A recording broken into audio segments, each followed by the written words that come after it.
In this video, I'm going to show you every single strategy and tip you need to achieve a band 7, 8, or even 9 in your next IELTS test. It doesn't matter if you're just starting your preparation or you've used tips and tricks that didn't actually help you on test day, because we're going to show you all the most popular tips that lower your score and improve your score. We will cover every single part of the test: listening, reading, writing, and speaking. And here's what makes this video different to all the rest. I've been teaching IELTS for 20 years and I've seen every tip and strategy out there. I've tested every one of them on thousands of students, so I know exactly what works and what leads to throwing away money and time on failed tests. So instead of spending hours trying to figure out which tips work and which don't, you'll watch 2 band 9 students using each of these tips and showing you what really works. So let's get started with the first part, IELTS listening. So tip number 1 is one of the main reasons why band 9 students get a band 9 in speaking, but a much lower score in reading or listening. How is that even possible? And it's all to do with spelling. So if you spell a word incorrectly, it doesn't matter if it is the correct answer, just one letter out, it is wrong. Have a look at this photo. Every day in Vietnam, I would go to the local Starbucks and they would think that I was their Lord and Savior when really I was just Chris. All right. I'm not Christ. I'm just Chris. All right. So it can make a difference. So we're going to teach you the same technique that we taught these 2 students. And this is going to massively improve your spelling. So if you are working on your listening, you were probably working on your writing at the same time.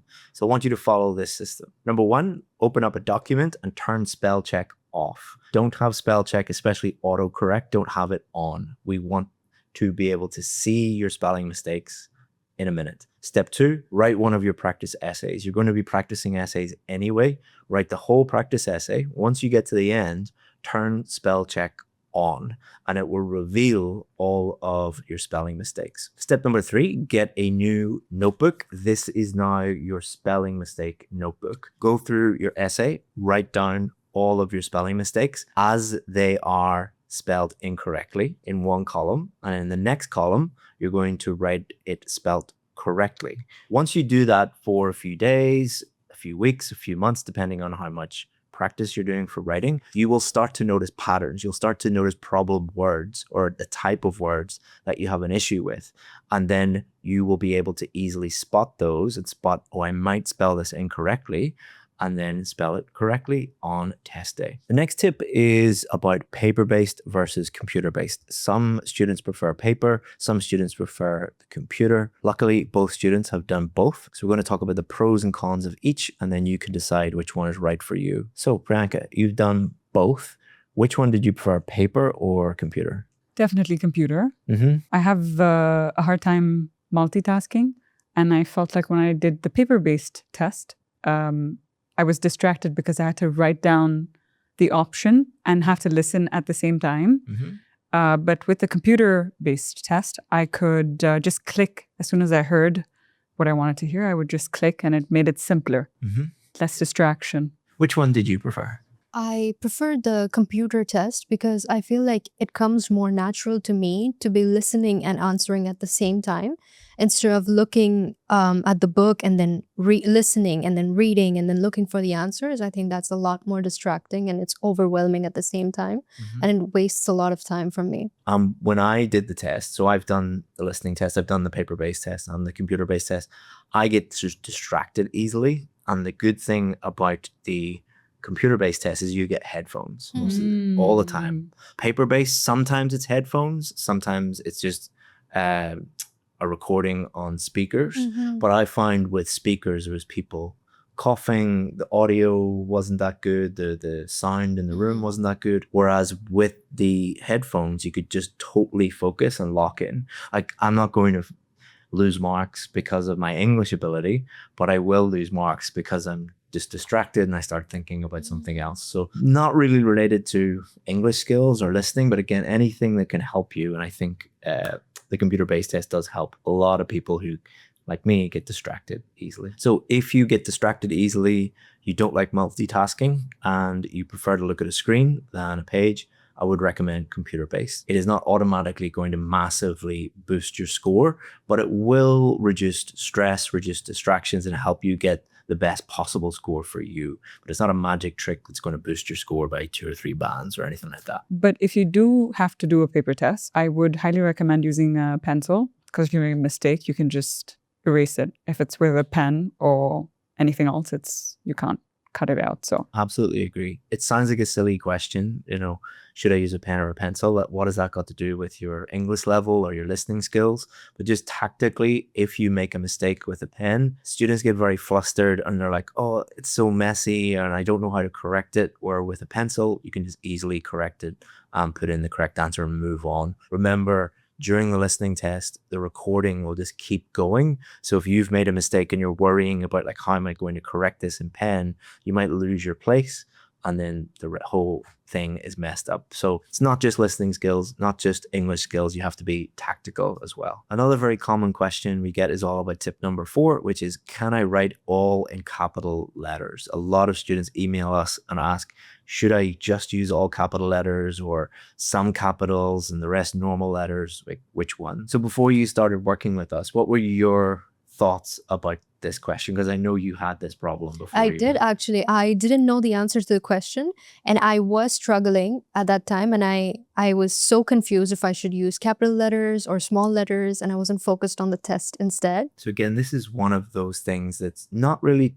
anything to do with listening skills or English skills, but it's about focus on how many things your brain is thinking about on test day. Remember, during the listening test, you only get to hear it once and it just keeps going. So it's as much a focus test as a listening test. And anything that can improve your focus is going to be good. One of the things that we can do to improve people's focus, we'll talk about more later on in the video, but it's just reducing the number of things you're thinking about. So like you, if you're going into the test thinking like all capitals or not, or what's the rule, you're thinking about that instead of doing what you're supposed to be doing, is thinking about the actual listening, looking at the questions and focusing on that. So what I would suggest to people is take the advice that we gave Isha, is just write it all in capitals, make that decision and remove that thought process from test day. So just write it all in capitals. That means that you're going to be absolutely fine and you don't have to be worrying about it on test day. And try to do as many of those things, which just removes all thought processes from that decision, or removes all decisions, or removes all worries, and then you can focus on one thing at a time. Is it actually fine to write it in all caps? Yeah. Oh. Like for example, London has to have a capital letter at the beginning, and if you write London small case, it's wrong. Okay, so if you write L capital and then the rest in small, it's fine, right? Yeah, all capitals is fine, but small case and then small case ONDON is wrong. So all caps, they can't say, oh, you didn't capitalize the first letter. Wow. So you avoid that risk of not capitalizing the right letters. Interesting. So tip number 5 is always read the instructions carefully, especially when it talks about word count. Priyanka, you had this problem. Can you talk us through what the issue was? I used to have trouble with the one word and / or a number. I couldn't quite understand it.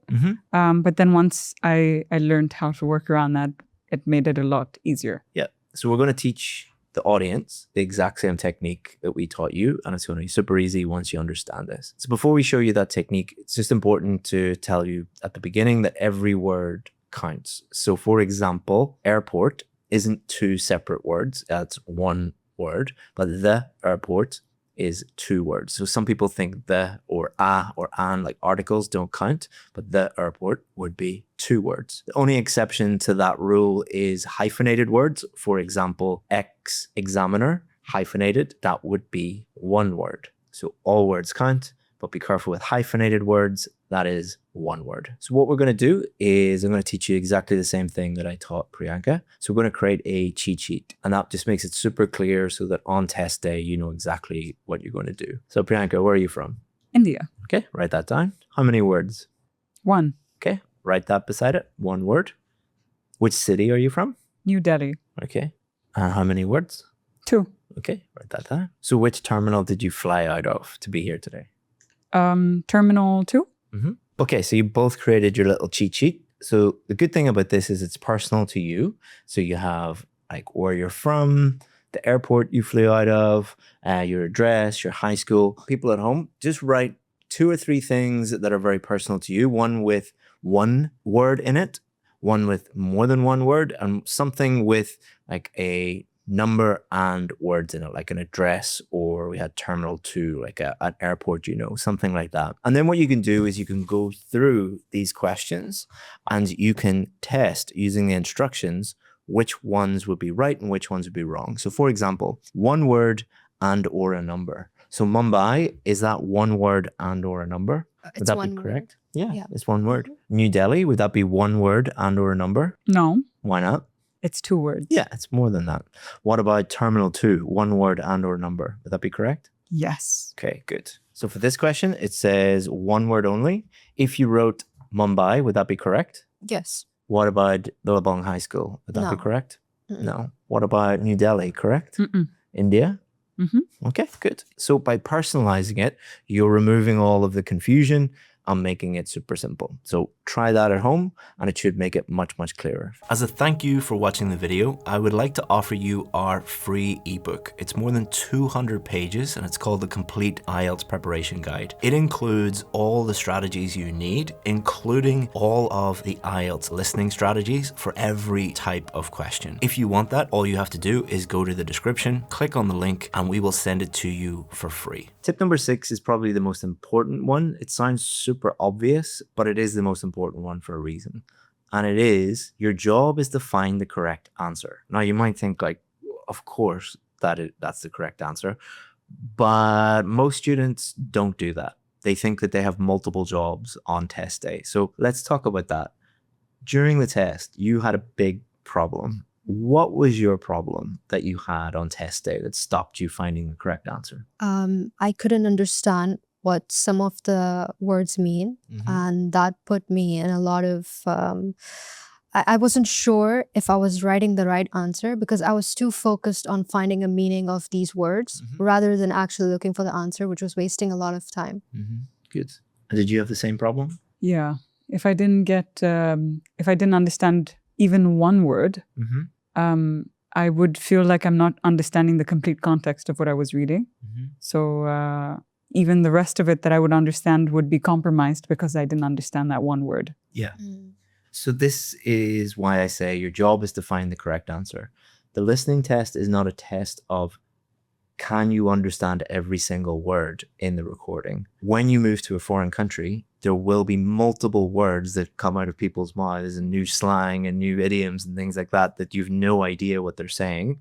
So it is testing your ability to cope with that, to find the correct answer, even though there are some words that you don't understand. And if I listen to the IELTS listening test, there's some words that I don't understand, and that's fine. There will always be new words. But what we're going to teach you and what we'll teach people at home is how to cope with that, how to cope with unknown words and still find the correct answer. Okay, so there's 2 strategies that we taught these students, and because they were struggling with the same problem. First strategy, how did you deal with when you heard an unknown word? I would just ignore it. If I felt like I couldn't understand one word, the best strategy for me was to just ignore it and listen to everything else with the same amount of focus. Yeah. And try to find the answer with the other information that I had and not get tripped up on that one word. So most of the time, that will be successful because you don't need to understand every single word. And if the answer reveals itself, then you can just, as I say, let it go. But some of the time, you will need to use the strategy that we taught you and you liked it more, which was? What I do is I try to find the meaning of the word from the context of the paragraph. Yeah. So, for example, I'll try to read it one more time and try to understand what it could potentially mean. Yeah. And this is something that we do every day as language learners. If we are surrounded by people speaking that language, there will often be 1 or 2 words that we don't really understand and we need to guess from the context. So let me show you, for example. So I'm just going to take a random book, open it at a random page, and I'm going to read a random sentence, but I'm going to leave out one of the words and you're going to guess what that word is. So, contrary to popular and behavior, conflict is not a bad thing for a team. Belief? Wisdom. It's the same thing. What you believe, wisdom is what you understand about your knowledge. So yeah, very, very close. But if you put contrary to popular belief and behavior, conflict is not a bad thing for a team, would it change the meaning of the sentence? No, pretty much the same. Absolutely not. Yeah. But you would understand the meaning. And for a listening test, if that sentence came up and you're like, wisdom, I don't understand what wisdom is. So you could guess what it means. It means understanding, knowledge, what people believe about it. So this is a really important skill to develop because it not only makes your listening tests much, much easier, it will improve your vocabulary at the same time. And vocabulary is important for speaking and writing, but it's also important for reading and listening because the wider your vocabulary, the more you'll be able to understand in the reading and the listening. So it's super important that you do this, and you can do it by doing things that you love. So pick reading or listening. If you struggle with listening, I would recommend listening, but pick something you enjoy doing.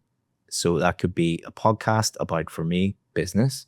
For you, it would be serial killers. Serial killers. Yeah. For you, that would be spirituality. So I'm sure there's 100 different podcasts on spirituality. There's probably 10,000 on serial killers, and there's a few on business. So what you would do is listen to that, obviously in English. So you're going to be enjoying yourself while you're doing it.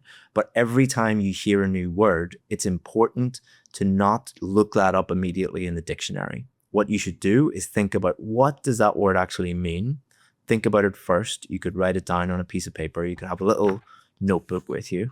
Then listen back. So listen back to that sentence or that paragraph and try and guess the meaning of that word. Only then, once you have guessed, look up the word in the dictionary, and what you will find, it is as often exactly the same or very, very close to what you thought it was.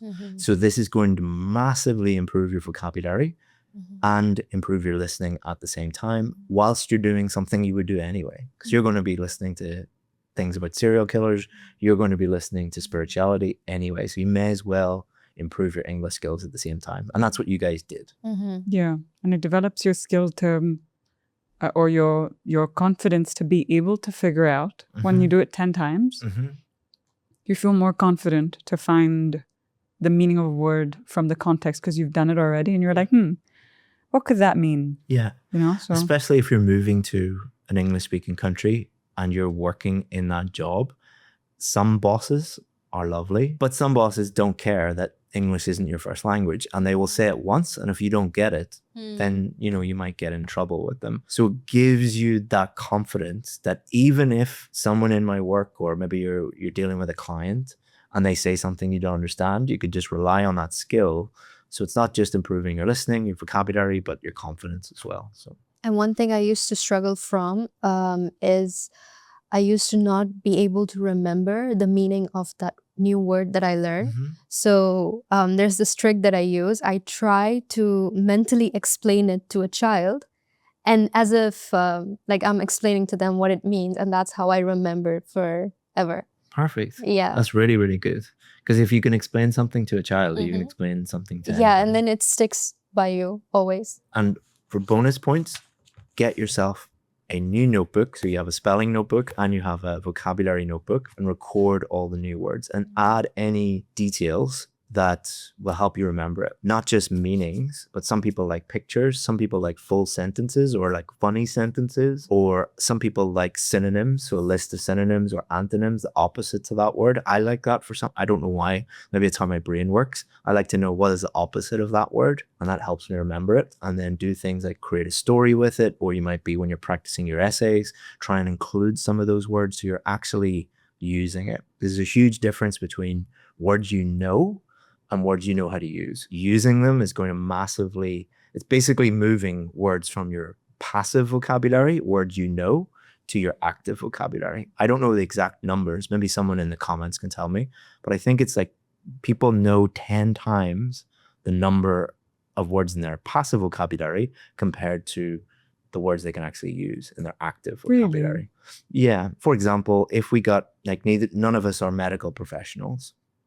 If we got a textbook a medical textbook, we would know most of the words in there, the technical jargon, medical terms, but we wouldn't be able to use most of them in a sentence properly. Like Right. I know what that means, but then if we tried to use them properly in a sentence, we'd sound really silly to a struggle with doctor. it. Yeah. Yeah. And the same with anything. So it's really important that you do that. But another little tip in a speaking test, I know this isn't a speaking, but try to steer the conversation to topics that you feel very confident about. So if you're a doctor, try and steer it towards medical discussions, because you'll be able to use very impressive vocabulary from your active vocabulary. Tip number 7 is to prepare your answers before you hear the recording. So when you are doing the test, you will have a few minutes normally to look at the questions like these ones here and prepare your answers. So what do I mean by that exactly? There's certain techniques you can use that massively increase your chances of getting the correct answer and reduce stress and reduce the biggest fear that a lot of people have in the listening test, which is getting lost. So it helps manage that. And I actually tested this on myself. What I did was I did 2 listening tests. One, I didn't look at the questions and I didn't prepare any of the answers, and I just did it kind of blind in that way, if that's the right terminology. Another one, I did it normally. I prepared the answers and I got a band 7 the first time and a band 9 the second time. So it shows like a native English speaker would even struggle if they don't prepare first. So think about that from your perspective. How many bands are you losing because you're not preparing for the questions coming up? Okay, so we're going to work on this question together. We're going to think about how we would use this technique of preparing before you hear the recording, what we would do. So the first thing that we would do, what's the first thing that we do when we see this question? The type of question. Yep, that's important. But if you look at it and think, this is this type of question, you can automatically think, okay, I need to use this strategy, or this is this type of question coming up. So that's the first step. So the second thing we would do is read the instructions. Why is that important? Because it's going to give you essential information, the do's and don'ts, and what you have to make sure to get right. So the first thing we would say here is complete the sentences below. So we know our job. So it's telling us exactly what to do. That might sound super obvious, but on test day, when the recording's rolling and you're under stress, people just don't know what to do. So just like focus in on that, complete the sentences. Okay, the next thing, no more than 2 words. What does no more than 2 words mean? 2 or less. Exactly. Okay. So would 1 word be okay? Yes. Would 2 words be okay? Yes. Yeah, so it's only 1 or 2. So now we know what question is coming up. We know exactly what to do, and we know how many words or numbers we need to write. So we're preparing ourselves that way. What's the third thing you should do?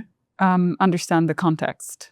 So what are the words? What do they mean? What's the basic general gist? Yeah, like all human brains need context. So if I say one thing in one context and one thing in a different context, it means completely different things. Yeah. So we need to understand the context. So if we have a look at this one, if we look at all the sentences, so we have natural gas, we have source of electricity, carbon output, solar, nuclear power plants, Bill Gates. So what's the context of this? What topic are we talking about? Energy, sustainable energy, fuel. Yeah. Energy, renewable energy, non-renewable energy, yeah. all of those different things. So we're preparing our brains for this, and our brains can make better sense of everything if we understand the context. So the fourth thing that we should do to prepare, what type of word it is, if it's a noun coming up, or adjectives or verbs. Yeah.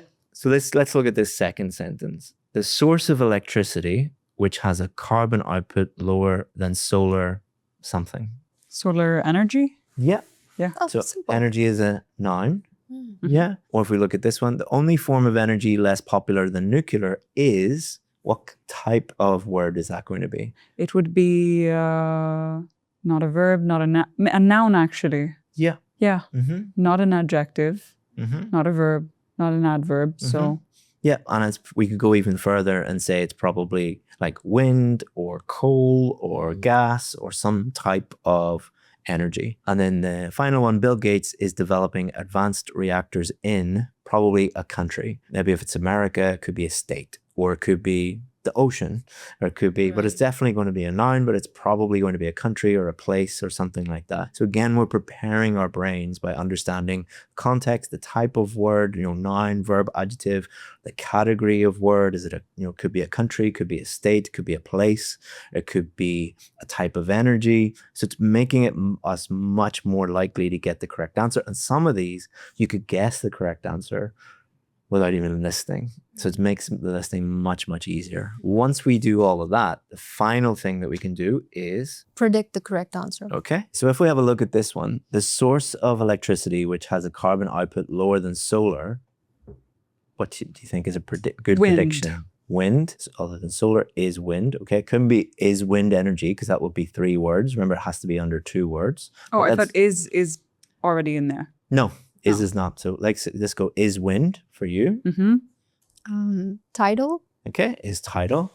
Let's have a look at the answers. So the answer is nuclear. So you said wind.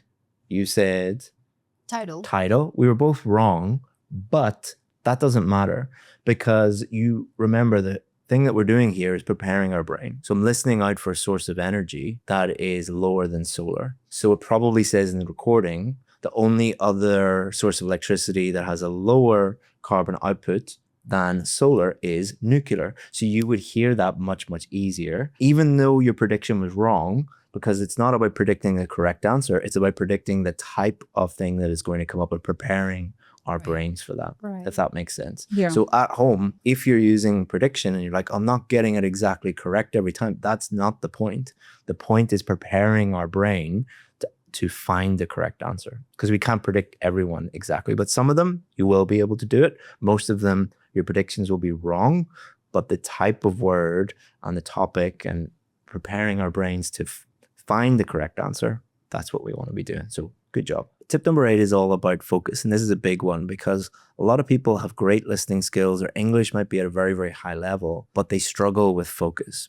And because the recording is just going to keep going, if you lose focus, you're going to lose marks. And this actually happened to me when I did the real IELTS test. At the beginning of the test, I was looking out the window thinking about what I was going to have for dinner that evening. Didn't even realize the recording had started. And I think it was a number plate, and I completely missed it.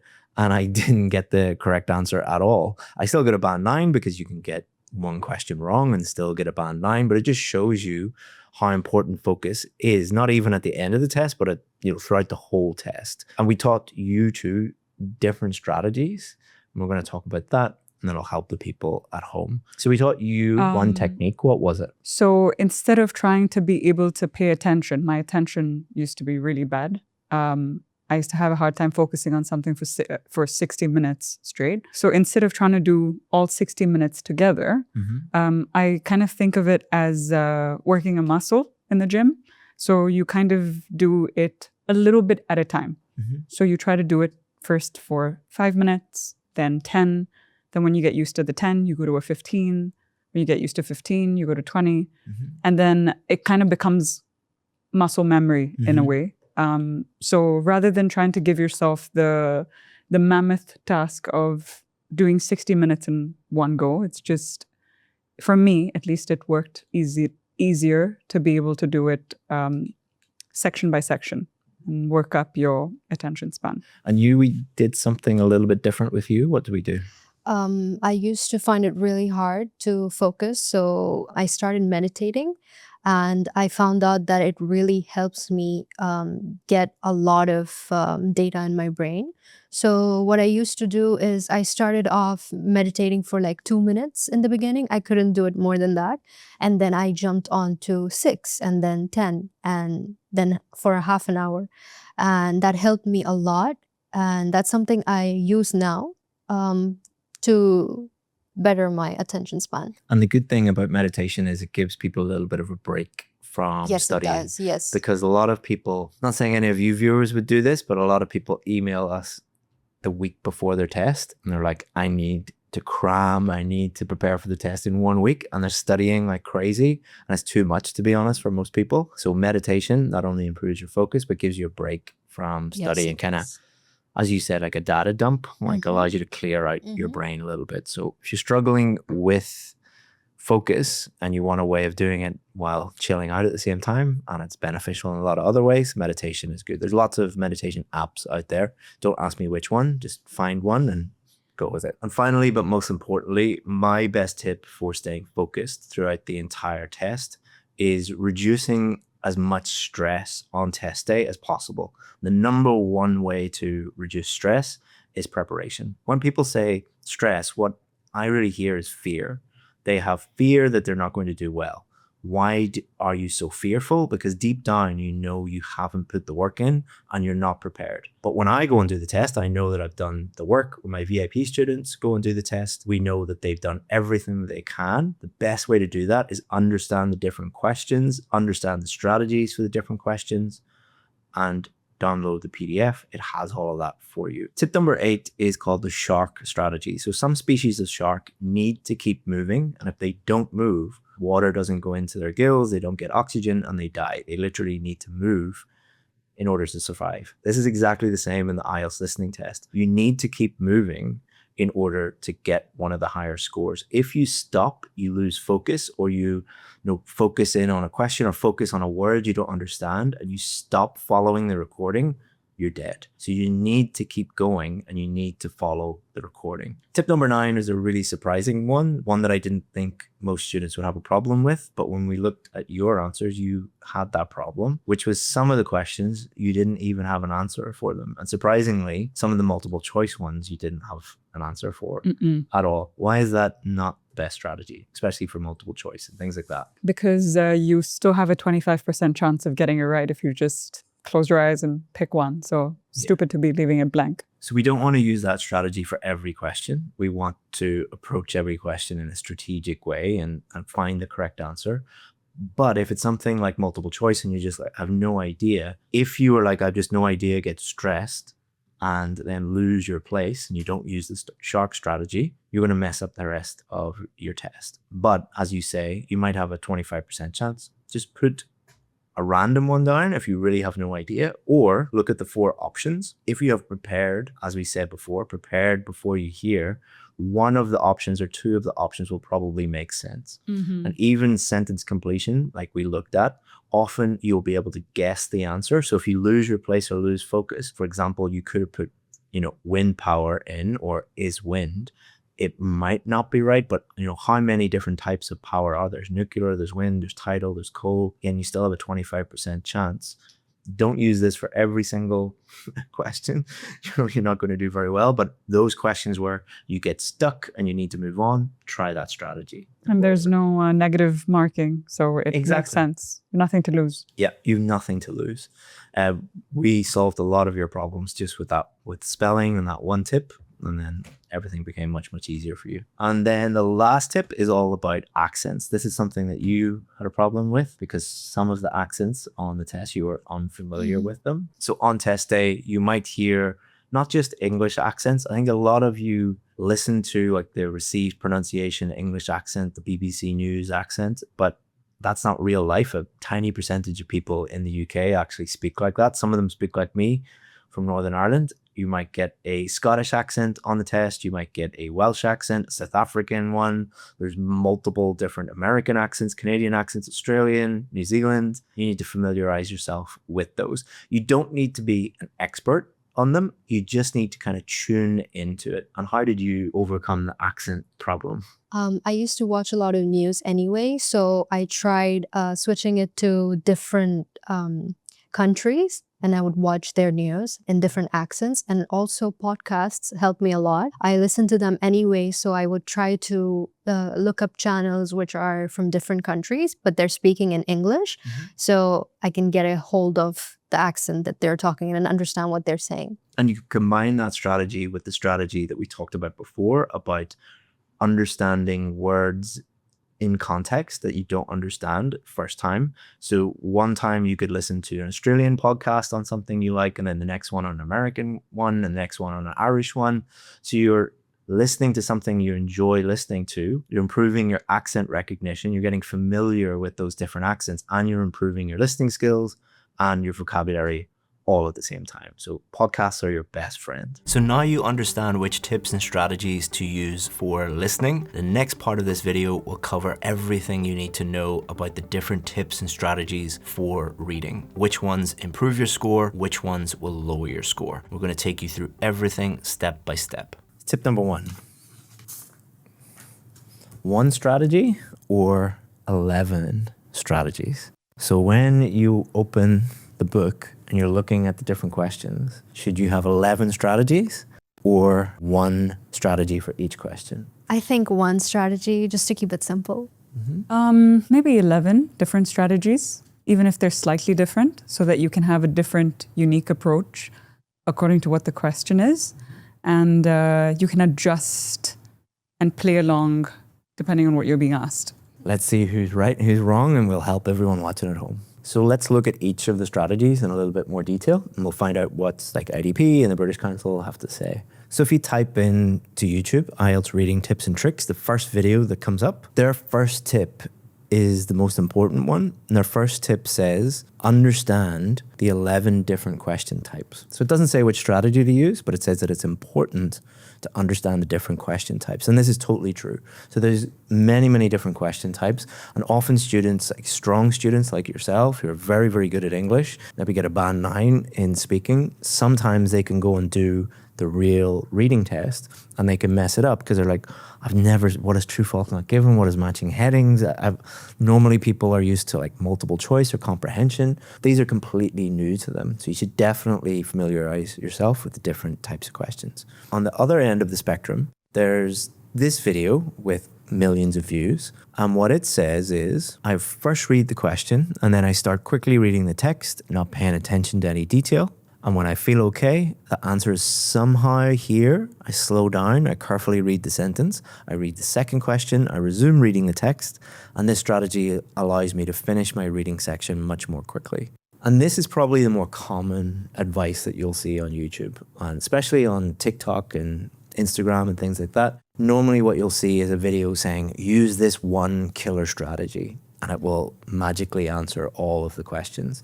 Which one is actually true? And if we summarize that strategy, so it was quite vague what they said. Basically, most of these one strategies is skim, so read quickly, then scan for the general location, find generally where it is, and then read that area carefully, find the correct answer.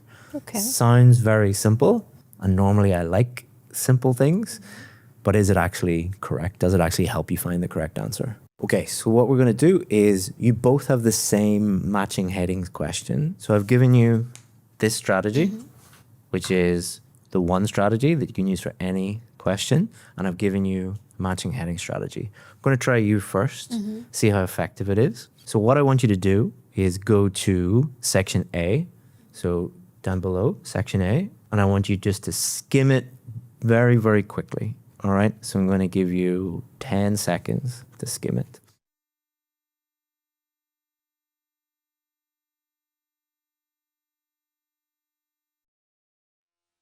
Now what I want you to do is I want you to scan that to find information that will lead to the correct answer. I'm going to give you 20 seconds to do that.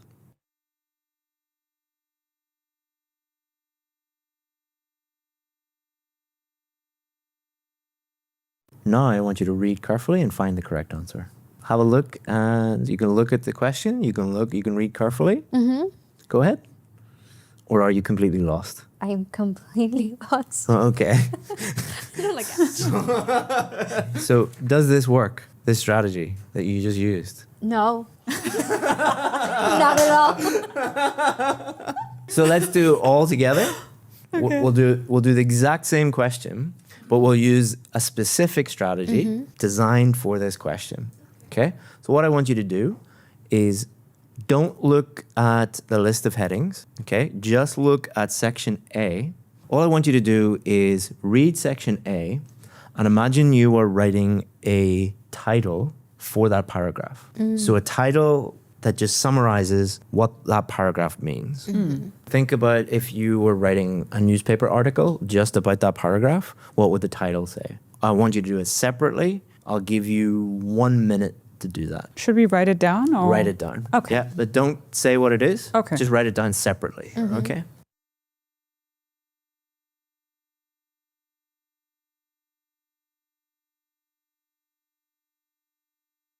Done? Okay, can you read yours? Yeah. How government's involvement can damage environmental management. So how the government's impact or involvement in the environment, something like that. Yeah. Yeah? And yours? Similar? Impact, but positive. So how can a government contribute positively to environmentalism? Okay. So if we look at the two sentences, the commonalities are government and environment. All right, so government is doing something on the environment. Now what I would like you to do is go back to the list of headings. So up to the list of headings. And I want you just to look at them and identify any that match your title, any that match your heading.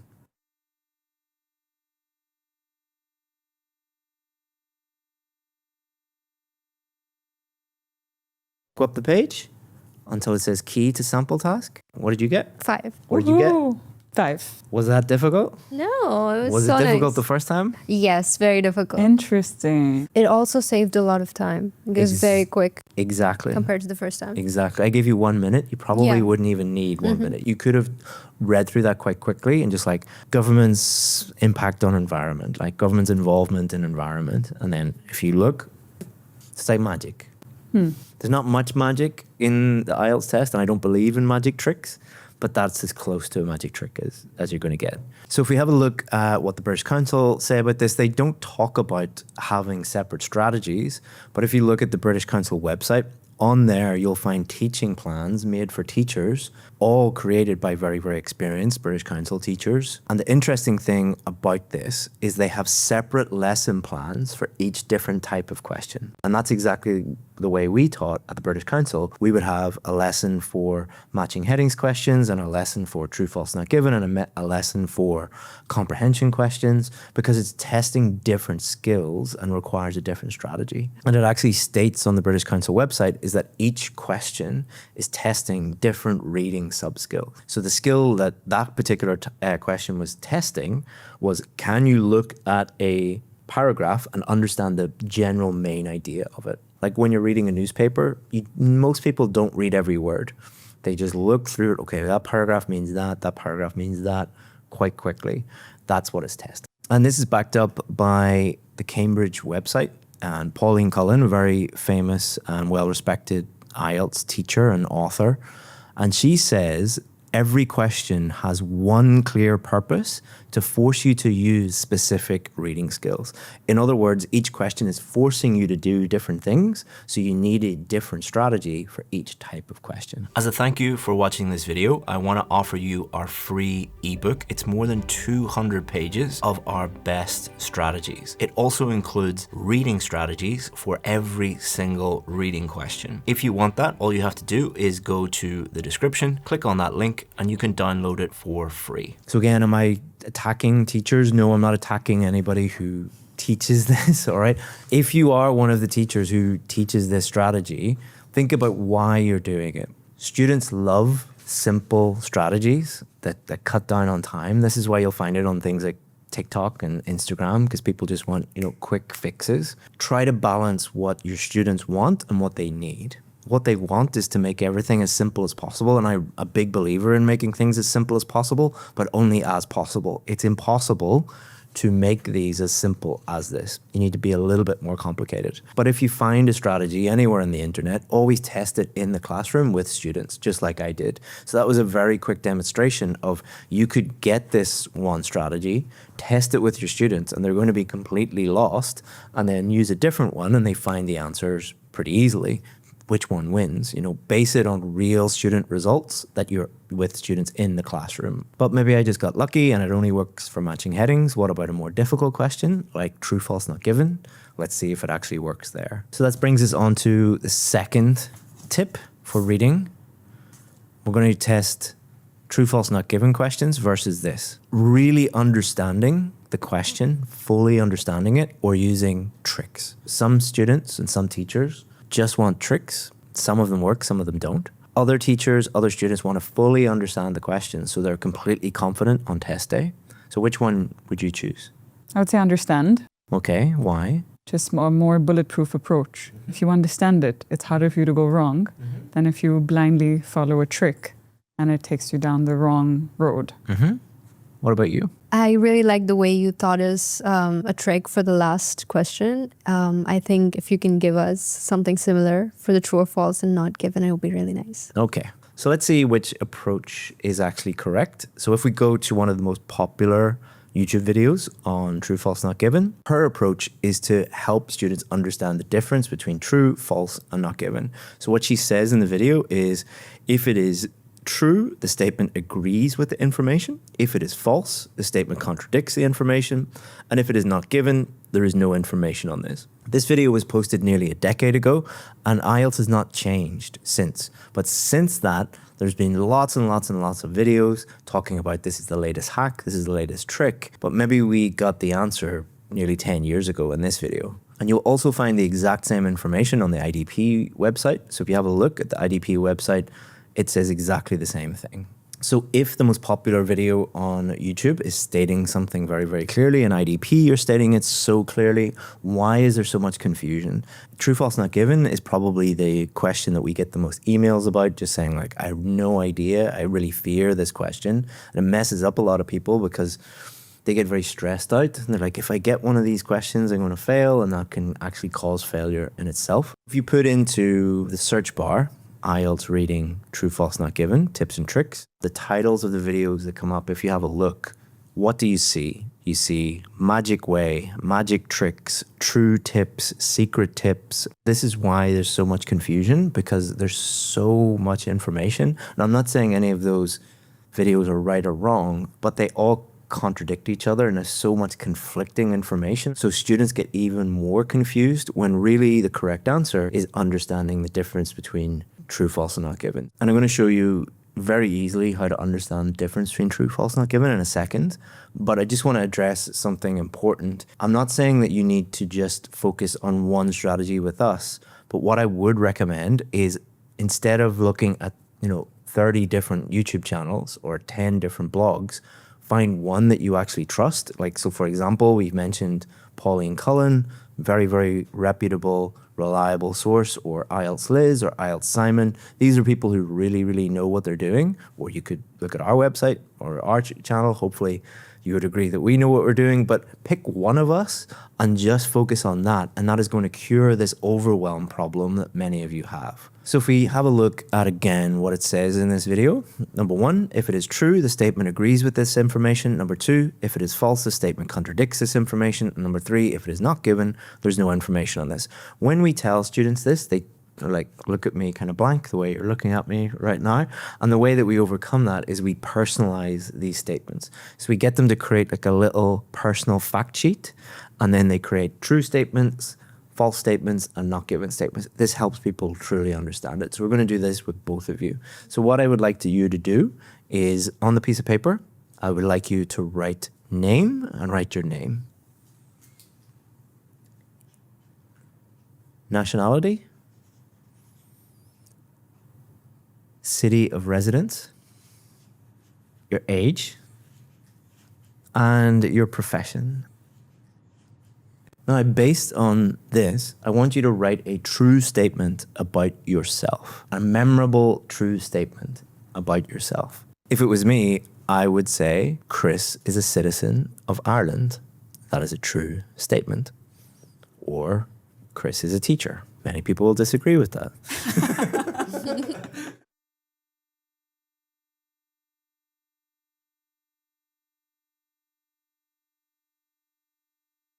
Okay, what is yours? Isha lives in London. Okay, is that true? Yes. And yours? Priyanka is a teacher. Okay, is that a correct statement? Yes. Okay. What I want you to do now is write a false statement that somebody could look at the fact sheet and say, this is false because it contradicts what is in the fact sheet.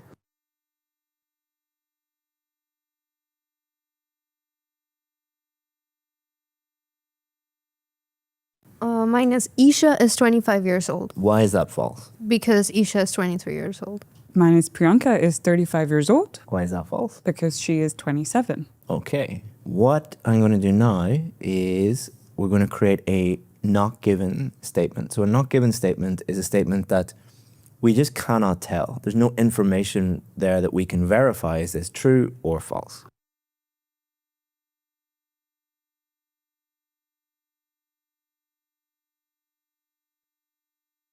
So looking at your fact sheet, could someone look at the fact sheet and then look at that statement and say that's true or false? Did you live in West London? No, it's probably not given. Yeah, there's no information about the location within London. So you wrote, Priyanka likes chocolate cake. Can we tell from the information whether you like chocolate cake or not? It's not given. Yeah, not at all. So it's either something that's closely related to what is in your fact sheet. So you live in London, but it's not really clear where, or it's just something that is not there at all, like which food you like. On test day, what you can think is, if you're confused about true, false, not given, you can just remember that fact sheet and those three statements, and then think about what you're doing when you're looking at the different statements. And that should make it super duper clear. And anybody at home can make that in 5 minutes, and that should make it clear to you. And that's the biggest challenge for most people, is understanding the difference between true, false, not given. And that little fact sheet technique removes that biggest problem and makes it much easier. These strategies are great, but my problem is that I can't finish the test on time. Yep, that brings us to our final tip, Okay. which is skimming and scanning, or use a strategy. All right, so a lot of people use time management tips that are all around skimming and scanning, and then other people use strategy to make sure that they get everything done on time. So we're going to compare both of these and see which one is the winner. So skimming and scanning, they're skills. They are reading skills. Skimming is reading quickly to understand the general meaning, and scanning is like if you go to the cinema, you don't read every single time. You scan, okay, where's Superman? Okay, what time? 5 p.m. Okay, you didn't read the whole, every single movie. You just find a keyword, and that finds the location of where you want to go. Same with reading the phone book. You don't start with A. You would scan to where you're going, skip to where you're going, and then, or when we did have phone books, but you might be too young. What's that? What's a phone book? I'm showing my age. But I think this is one of the most misunderstood areas, and a lot of people see tips on YouTube of just like skim and scan, and you'll quickly find the correct answer, and that will mean you get everything done on time. Let's see if that is actually true. So if we look at this very, very popular IELTS tips video with millions of views, her first tip is don't read slowly. You should just skim and get the main idea, and then scan and get the detail. And then she also says don't spend too much time reading the passages. You'll find this again and again and again. Just skim, scan, find the correct answer. All very quick, all good, but is this actually the case? So if we go to the IDP website and look at an article there called How to Skim and Scan for Keywords in Your IELTS Test, it states, in order to help you decrease the amount of time it takes to complete the reading section of the IELTS test, you need to practice using skimming and scanning techniques. So far so good. IDP says that these are skills you should be using, but what they're saying is they're just tools. And like any tool, you can use a hammer or a saw, but if you use it incorrectly or use it the wrong way, then you might be in trouble. Like you can't use a hammer to cut a piece of wood. You can't use a saw to hammer in a nail. So you need to think about them a little bit more strategically. Like, when do I use skimming and when do I use scanning? So if we go back to Cambridge, the Cambridge website, Pauline Cullen's article, she says every question has one clear purpose: to force you to use specific reading skills. So telling students, don't read slowly, just skim, and don't spend too much time reading the passages, is actually poor advice. It ignores the most important skill, which is actually close reading, or some people call this reading for detail.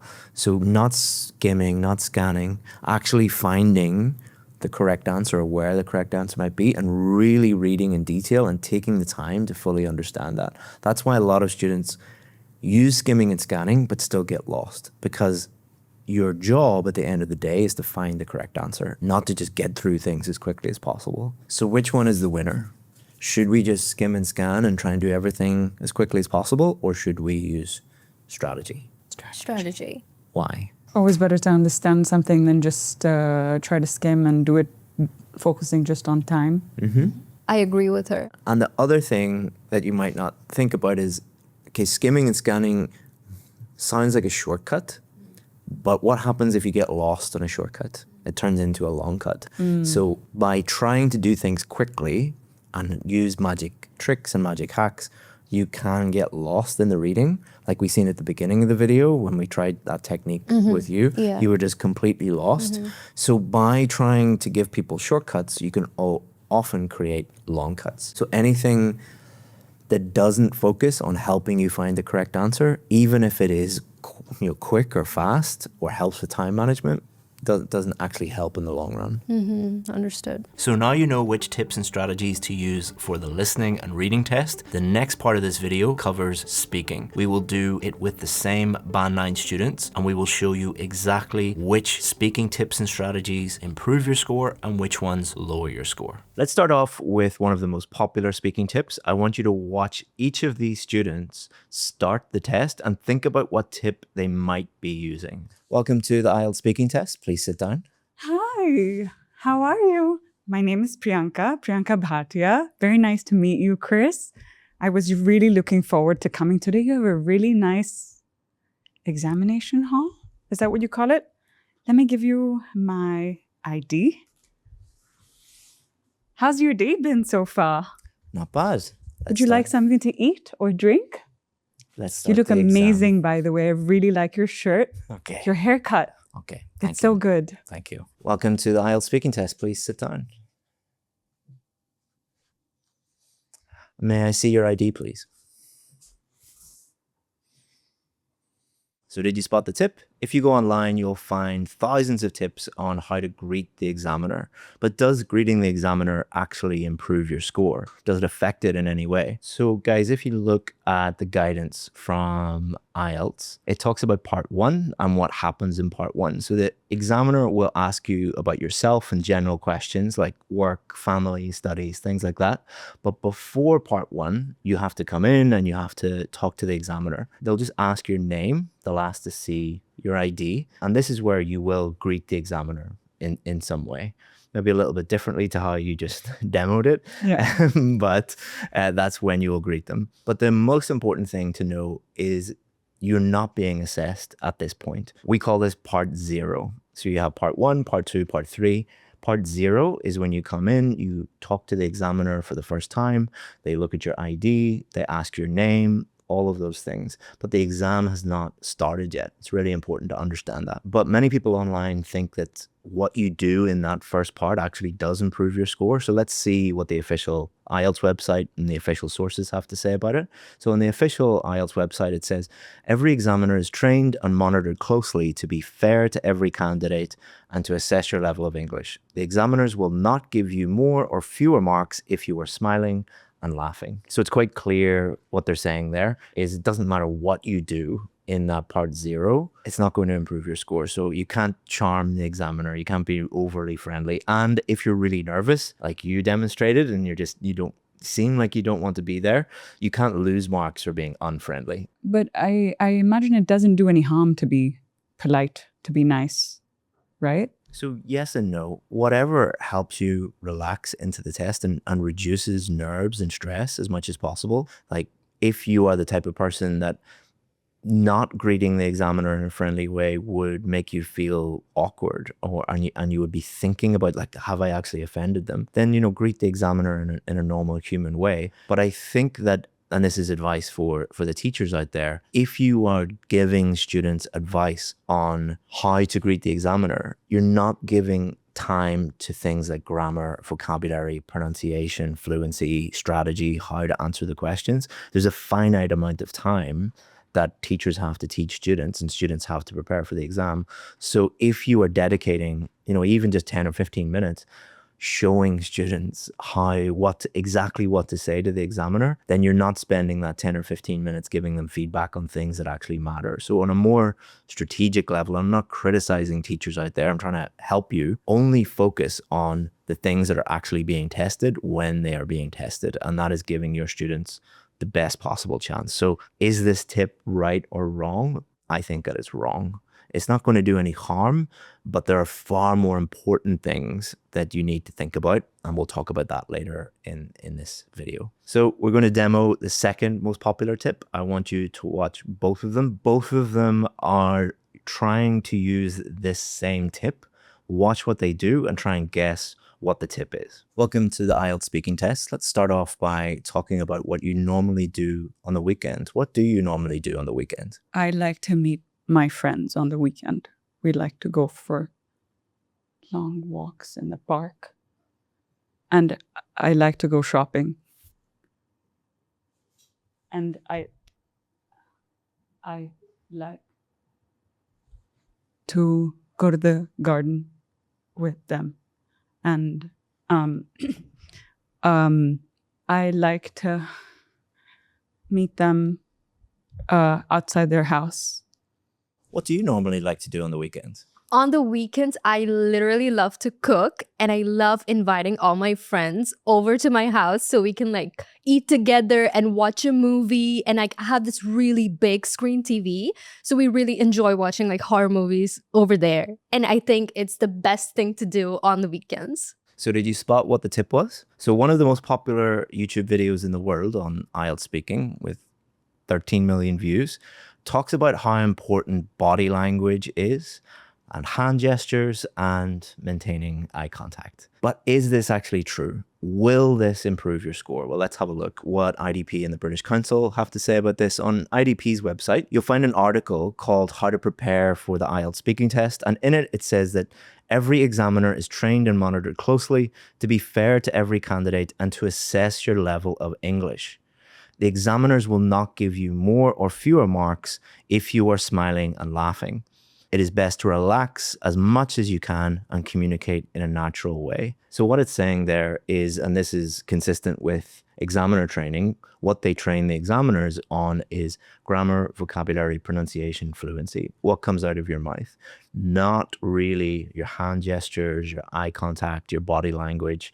But some people think that, you know, body language does have an impact on those things, that it can improve pronunciation, fluency, grammar, vocabulary. Is that actually true? And I found an interesting article on the IDP website called 9 Myths About the IELTS Speaking Test to Debunk. And this is what they say. Being polite, courteous, and smiling should be part of basic manners when engaging with anyone in a conversation. It does help the interaction move forward. However, it is not part of the evaluation criteria. You should not worry about being overly polite, but focus on the conversation and topic at hand. We can also look at this video by the British Council where it says students are not assessed on appearance or body language. But if you have confident body language, isn't it going to help you speak more better? So I think it really depends on the teacher. And again, this is some advice for teachers out there. When I look at a lot of the feedback that is given to students in one-on-one speaking mock tests, some of them, 80% of the feedback is on hand gestures, body language, eye contact. And to the teachers out there, the students are trusting you. They're not IELTS experts. So if you do a mock speaking test with them, or in the classroom, you're giving feedback and you're talking about those things, the students will automatically think these are important and they will focus on them. And then they will not focus on the really important things, which are grammar, vocabulary, pronunciation, and fluency. So it is about choosing what you teach the students so that the students understand the importance of each thing, or what is more important than the other. So be very, very careful when you mention things like body language, eye contact, hand gestures, because the students will prioritize them because you are prioritizing them in the classroom. But does it affect your score? No, not at all. So what I would say is you do whatever you want to do that helps you speak fluently and give the best answers. But do realize that 100% of your score is based on the official marking criteria, and IDP, the British Council, say that it doesn't matter at all. So prioritize that. So let's move on to tip number 3, a very, very popular one. What we're going to do is one student is going to use this tip and the other one is going to ignore this tip and not use it at all. I want you to spot which one is which and think about what tip they might be using. What's the best way for an English student to improve their listening skills? I think documentaries. docuseries. I love long-form content on serial killers. I know that's quite a niche topic, and that's because I'm very easily stimulated by, this may sound weird, but serial killers. Just something about the psychological imbalance that they have.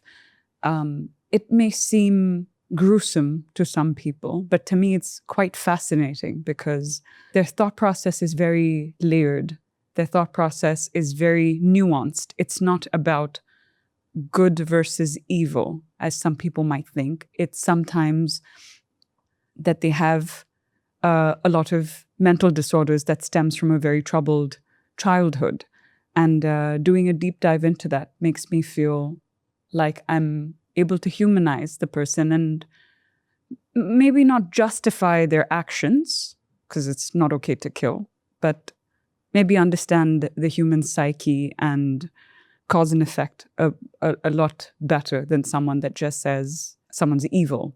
For students who are learning English, what's the best way that they could improve their listening skills? I feel like if they research IELTS content on probably YouTube, there's a lot of outlets out there where they can brush up on their education. And I feel like that's one of the ways that has helped me a lot. And maybe that's something that they could do. So did you spot the tip? I want you not to think about just the tip, but how fluent was each person? So if we listen to Priyanka's response, it was very, very impressive, but it wasn't as fluent as she normally is. Why do you think you weren't as fluent? So you were constantly stopping and thinking about what to do. Why was that? Because I was trying to sound as intelligent and was trying really hard to impress you rather than just answering the question as I would normally. Specifically, how were you trying to sound intelligent? Using big words, intelligent sounding words to be able to make you think that I was more intelligent. So all over the internet, you'll find advice saying, don't use normal informal language. Just don't use normal everyday language. You need to use more formal, more academic type words, and that is going to improve your score. Let's see if that is actually true. So if we go to the British Council website and have a look at an article there called IELTS Test Format Explained, it states the content of the IELTS speaking test is the same for both the IELTS academic and IELTS general training test. So academic is what university students in general would do, and the general training test is for everybody else. They just want to move to a new country, so it's not like an academic test. So what does that say? That says that the speaking test is for both exactly the same. So it's not like one is, the academic test requires academic language and the general training test requires more general language. That's not what it's saying. It's saying they're exactly the same and they're assessed in exactly the same way. But let's have a look at what IDP say. In a very interesting article on the IDP website is called Formal and Informal English on IELTS. And it starts off with, you want to get band 9 in IELTS? You might think the above sentence will give you a low score on an IELTS test. However, you might be wrong. IELTS tests your English language skills, and yes, this includes both formal and informal English. So again, this confirms what we see all the time, which is the speaking test is not a formal academic test. It is testing your ability to communicate clearly in English. And as we've seen with you, because you were trying to sound more intelligent by using big words, it was actually lowering your fluency score. And you are at a band 9 level, you have perfect fluency, but by trying too hard, it is actually lowering your score. And it's actually a much fairer reflection of speaking in real life, because when you move to an English speaking country, what percentage of the time are you going to be speaking in a really formal academic way? 1% of the time, maybe. It's very specialist when you're using that kind of language. 99% of the time, you're just using everyday informal language. You're also using things like slang, phrasal verbs, idioms, just everyday idiomatic language that native English speakers would use. And that is showing actually how high level you are, because to learn more informal ways of speaking is actually as advanced as using really, really academic language as well. To thank you for watching this video, we want to give you a free gift. This is our complete IELTS preparation guide. This ebook has more than 200 pages of our best strategies, including all the phrases and vocabulary our Band 9 students used in their speaking tests. We analyzed hundreds of Band 9 speaking performances and took out all the key language and put it into this guide. If you want that, all you have to do is go to the description, click on the link, and you can download it for free. So if I don't use advanced vocabulary, does that mean that I'll get a lower score? Good question, because that's the next tip we're going to look at, tip number 4. So let's have a look at that. Okay, so tip number 3 was about like academic formal language. Tip number 4 is using more high-level vocabulary, advanced words. And the most common way that this is taught, if you go onto YouTube, if you go and search on Google, is to give students a list of advanced words, ask them to memorize them, use them in the test, and this will magically improve their score. So what we're going to do, I'm going to give one of you the actual list from one of the most popular YouTube videos. I'm going to allow you some time to memorize that list, and we're going to ask you to answer a question normally and then using the list. Can you tell me about your home, please, like the house that you live in? I live in a 1-bedroom apartment in the city center.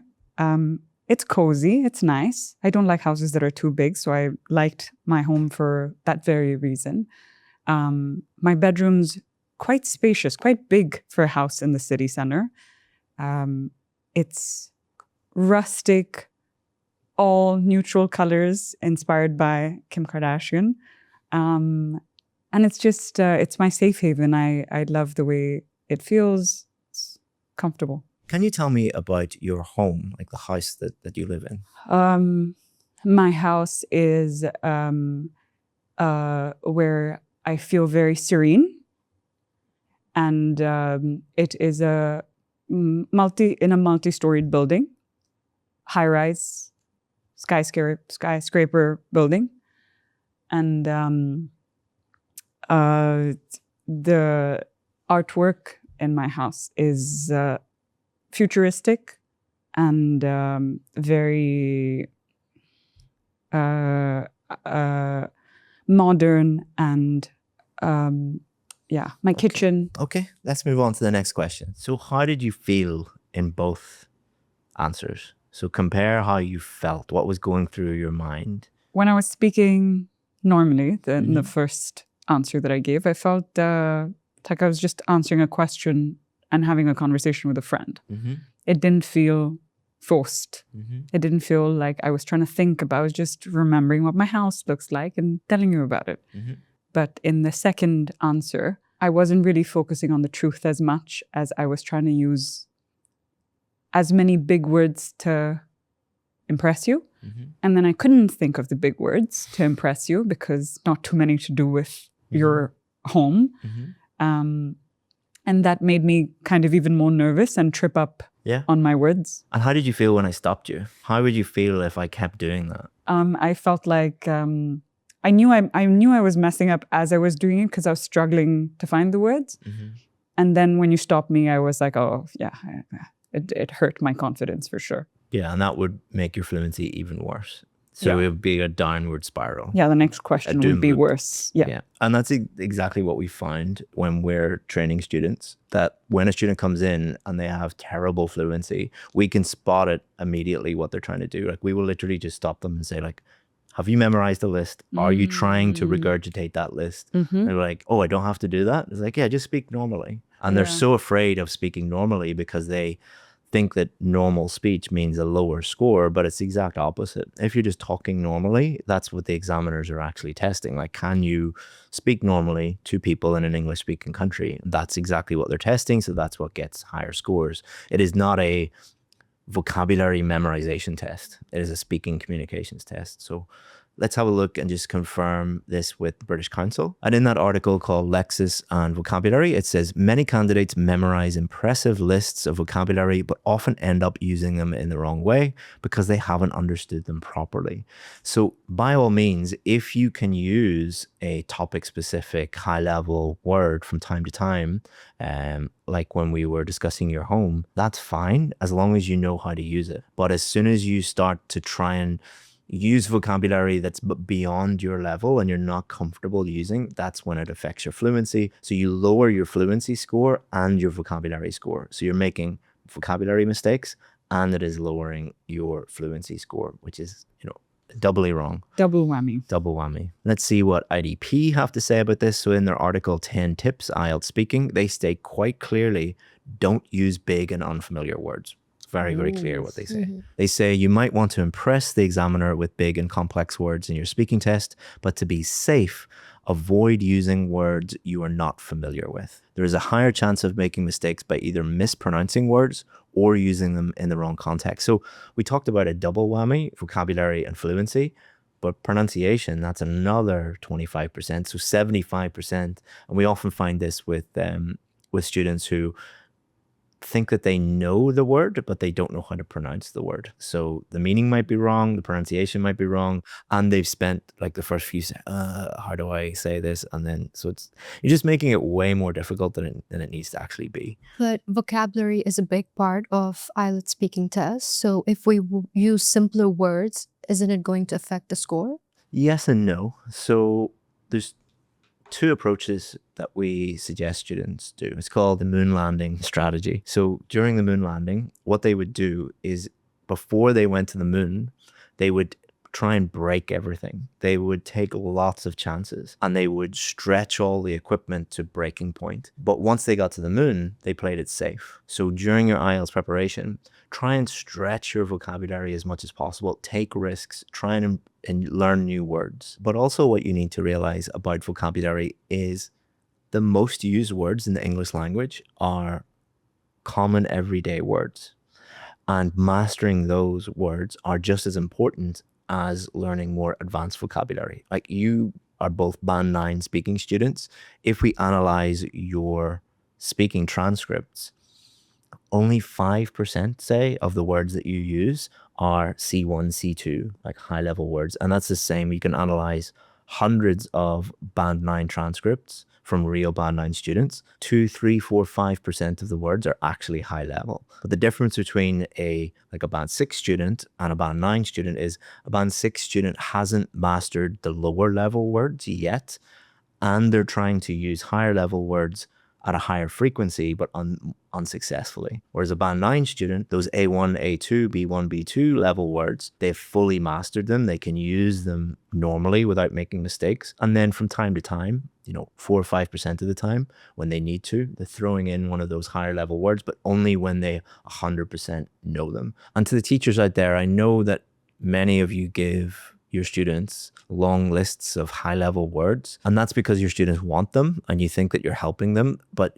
always think about what do the students want versus what the students need. Students will tell you they want lists of words, they want samples, they want templates, things like that. But is it actually improving their score? You're not their friend, you're their teacher. You're not there to be popular, you're there to be effective. So by all means, help them sustainably improve their vocabulary, but really do encourage them on test day to only use the vocabulary that will get them a higher score, which is the vocabulary they fully mastered already. But what about for the common topics? Do you think it's a good idea to memorize bigger vocabulary for those common questions? Well, that's actually tip number 5. Let's look to see if there are actually any common topics, because if there are, that would help us. So if we look at the IELTS official website, they have an article there called IELTS Speaking Test Topics. And they do give examples of some questions that come up again and again, but they don't give any common topics. And if we look at the IDP website, there's an article which states in part 1, the examiner will ask you about yourself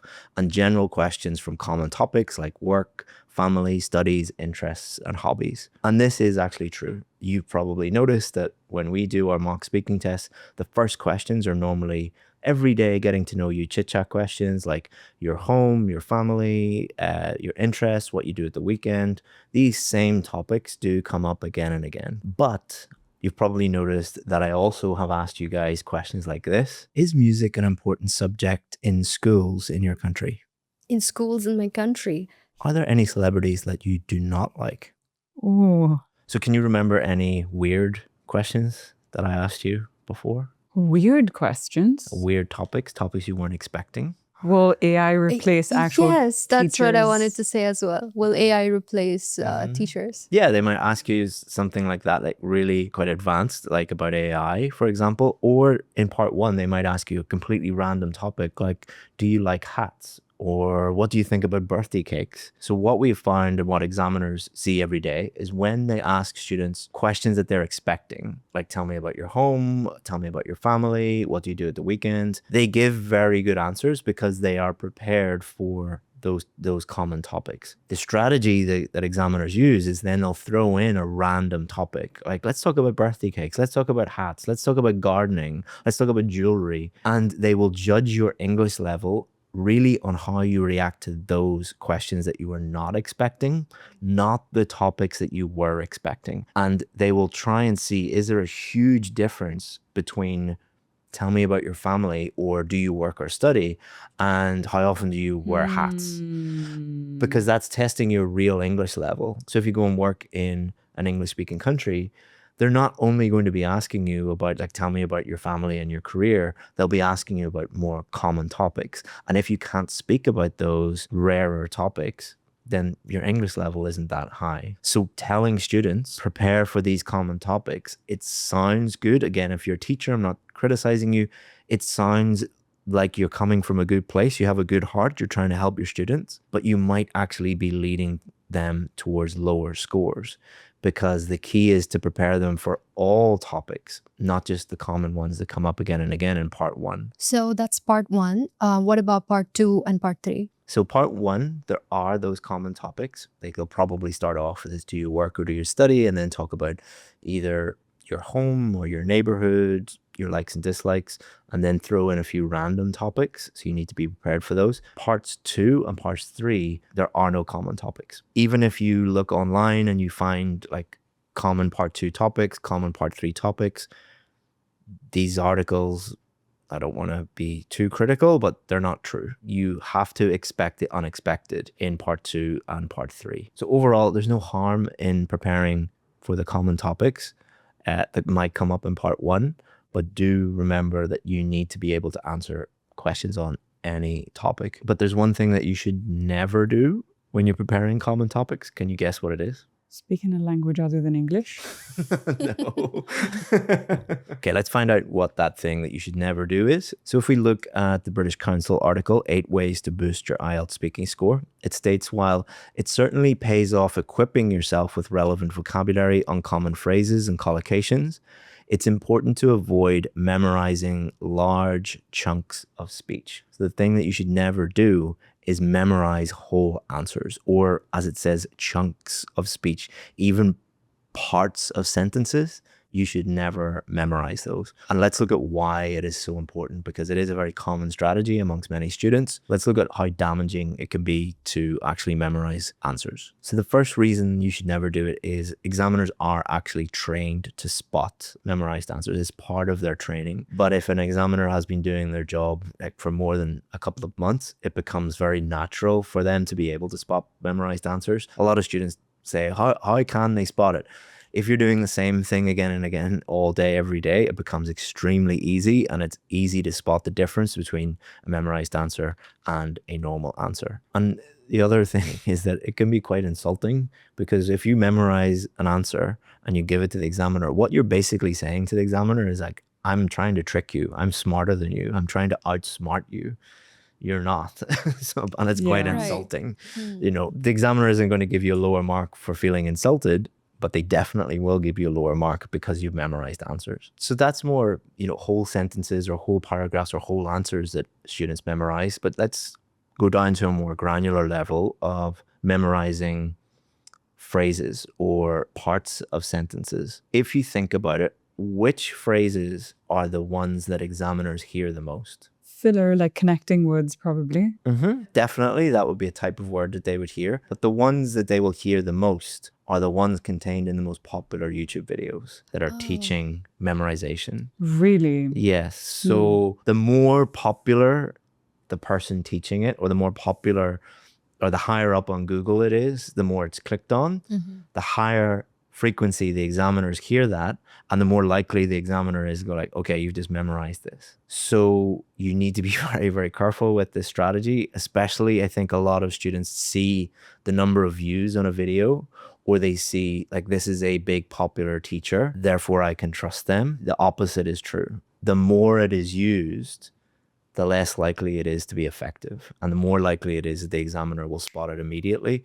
Believe me, it's very easy to spot. Could you give us examples of like 5 words off the top of your head that are very commonly thrown around? Yeah. Nowadays, in modern life, day by day, plethora is ubiquitous. Ubiquitous. Wow. Okay. And examiners will also play a really sneaky trick on you if they think that you're memorizing stuff. They will throw in a completely random topic, a question that they know you haven't prepared, and they'll throw that at you, and they'll base their score more likely on the answer to that answer. So that's how they deal with that. And because they know that you might have, okay, I've prepared an answer for this, or prepared an answer for that, or I've memorized this. Like, okay, let's talk about, how AI will replace teachers in the future. Like, I have not really thought about, so if your answer to that is, I haven't really thought about that, you've just proved to the examiner, I can only deal with questions where my memorization techniques will work. Memorization and communication are 2 completely different things. Memorization and intelligence are 2 completely different things. And again, some of you come from educational backgrounds where you're taught rote learning, and many of you believe that memorization is, does equal intelligence. For IELTS, that's not the case. In the Western world, that is not the case. We do not really learn through rote learning and memorization. We learn in a completely different way. So not criticizing any countries or cultures or anything like that, but you need to be aware of the system that you're trying to apply to, which is the Western world. But what if they throw a question at us that we generally don't know anything about? How would we handle something like that? That's a good question. I think this is why students memorize answers and memorize chunks of language and things like that, because of this fear.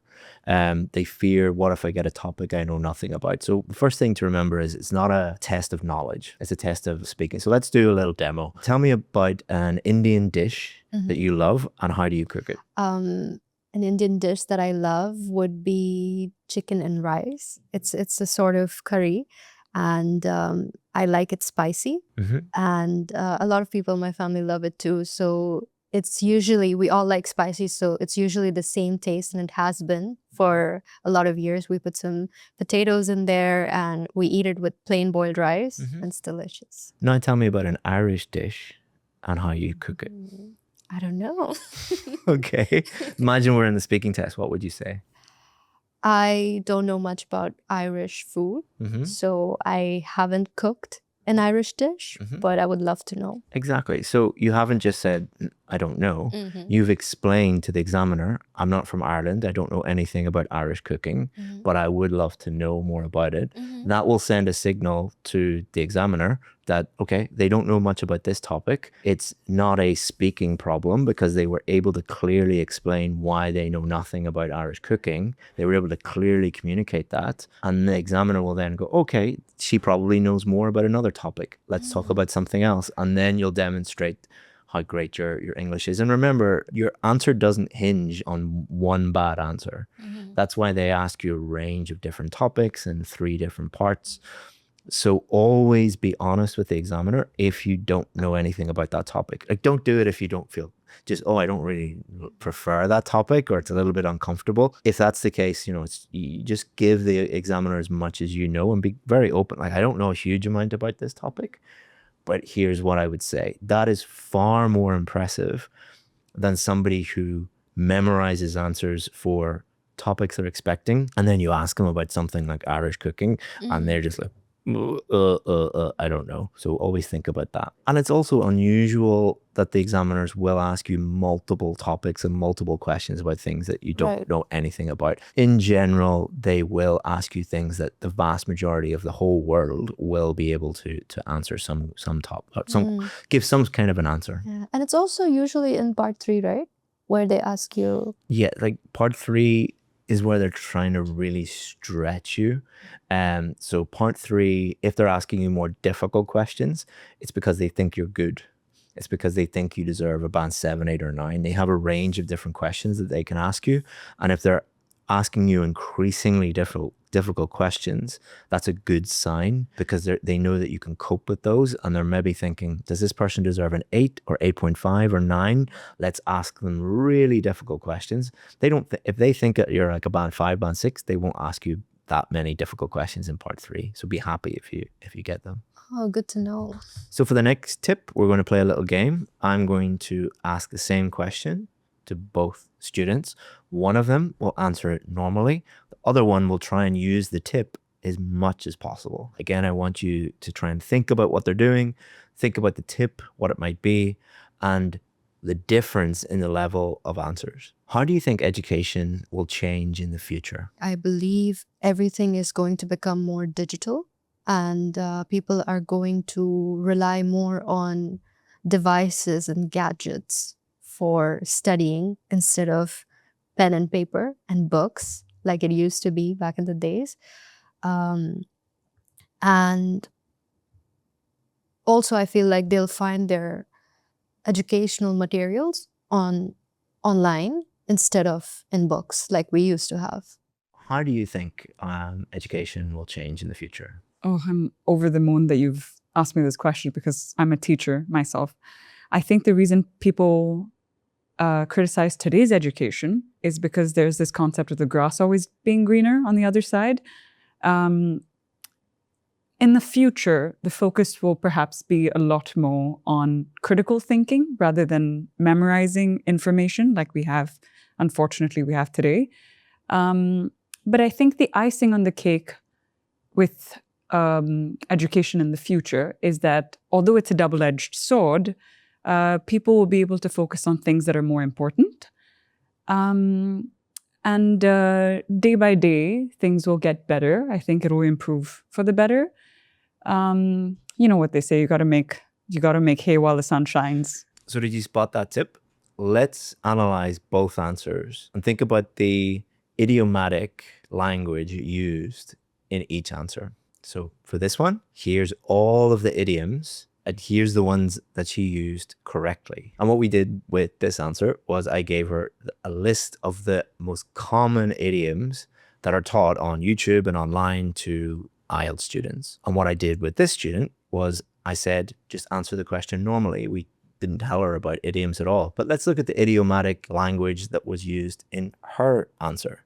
And let's look at the ones that she used correctly. So that's just 2 answers. You know, a lot of teachers do use idioms, and that's going to increase your score.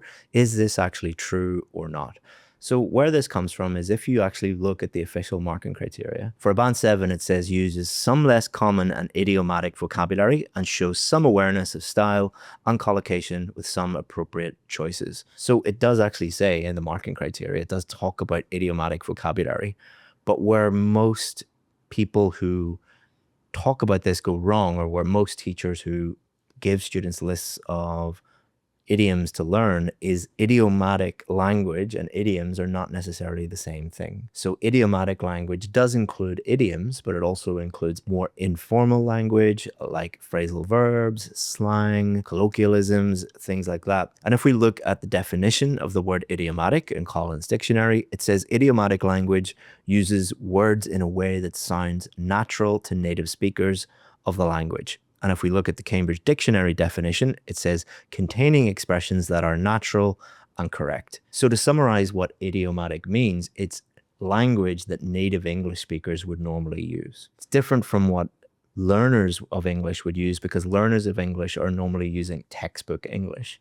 But if you listen to, like when you guys have traveled to English speaking countries, do people sound weird?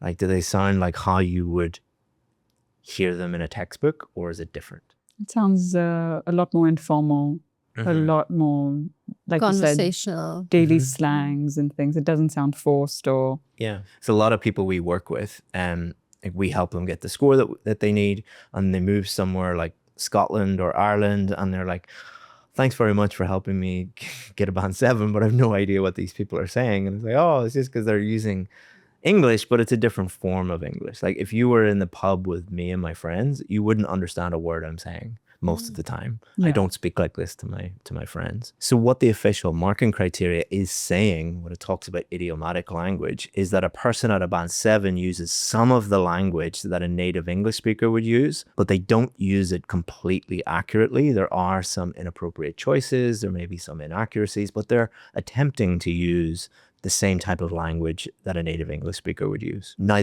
this is completely different from how idioms are taught. How idioms are taught by a lot of people is give students a list of idioms, memorize them, use as many as they can. And what this does is, as we saw in your example, even though Priyanka is a band 9 student, she made lots and lots of errors and she was much less fluent than she normally is. And if we look at the IDP website, they have an article on their website called How to Use Idioms.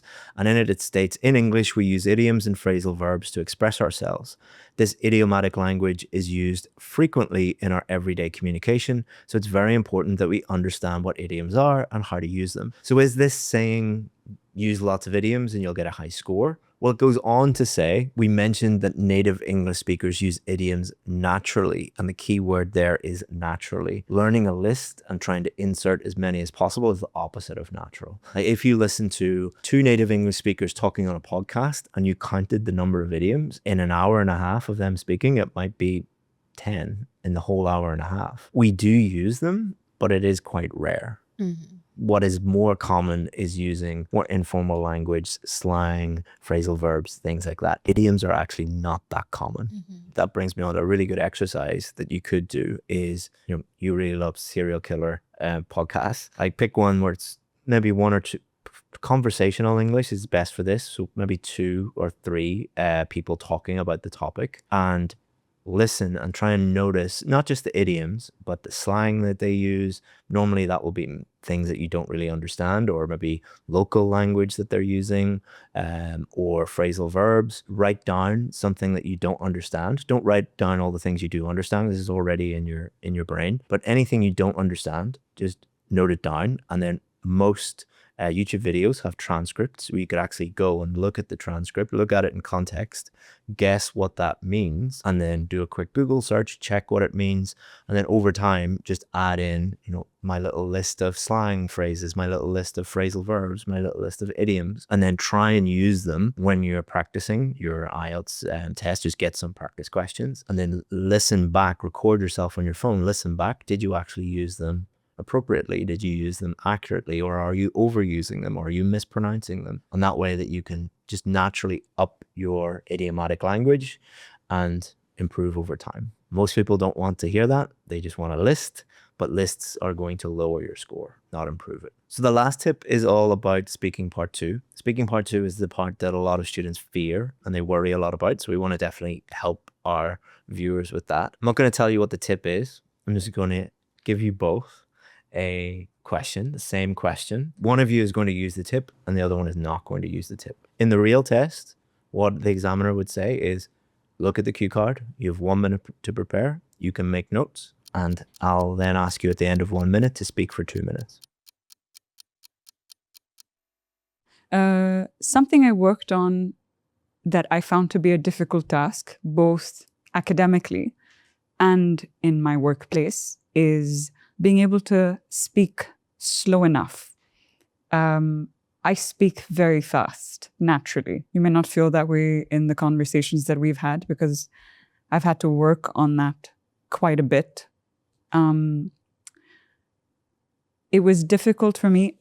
My brain works quite quickly, and it can bounce off things quite from one topic to the other. So I really had to make an effort to slow that down so that I don't sound like a train. So the way that I would work on it is by giving myself a beat before I say something and giving myself a beat after I say something, although I have the next 10 sentences already figured out in my brain.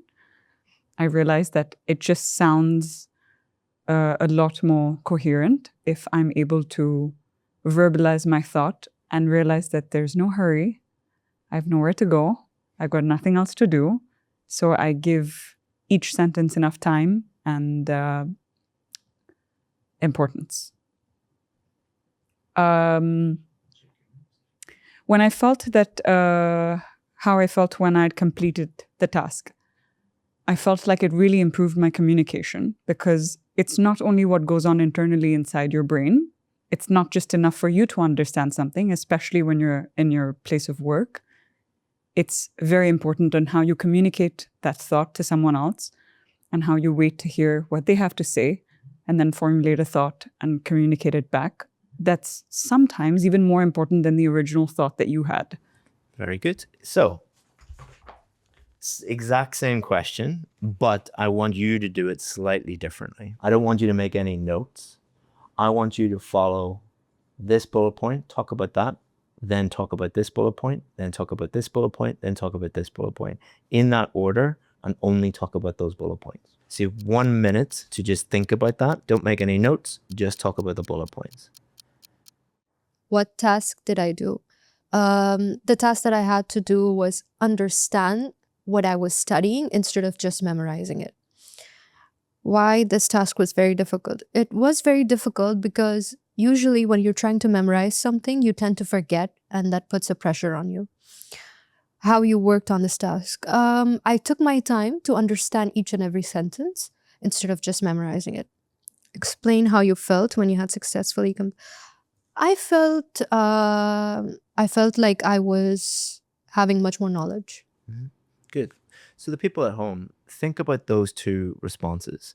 Think about which one was more developed, who got to the 2 minutes without any problems, who sounded more fluent, and generally which answer felt better to you. So if we think about those two answers and the strategy that was used, one of them was using the most common tip for part 2 of the test, and one of them wasn't. This answer, she just answered it with freedom. She kept talking about the main topic, but she didn't really focus on the bullet points. She used some of them, but she didn't rigidly stick to them. And she was able to speak freely and naturally without using the bullet points as a crutch. Whereas if we compare it with you, like these are both band 9 students, you got a band 9 in the real test. But what I did was I forced you to use the most common tip, which is talk about bullet point number 1, then talk about bullet point number 2, then 3, then 4, and only do that. How did it feel answering that question in that way, because when you do part 2, you normally do very, very well. You didn't do so well that time. Why do you think it was?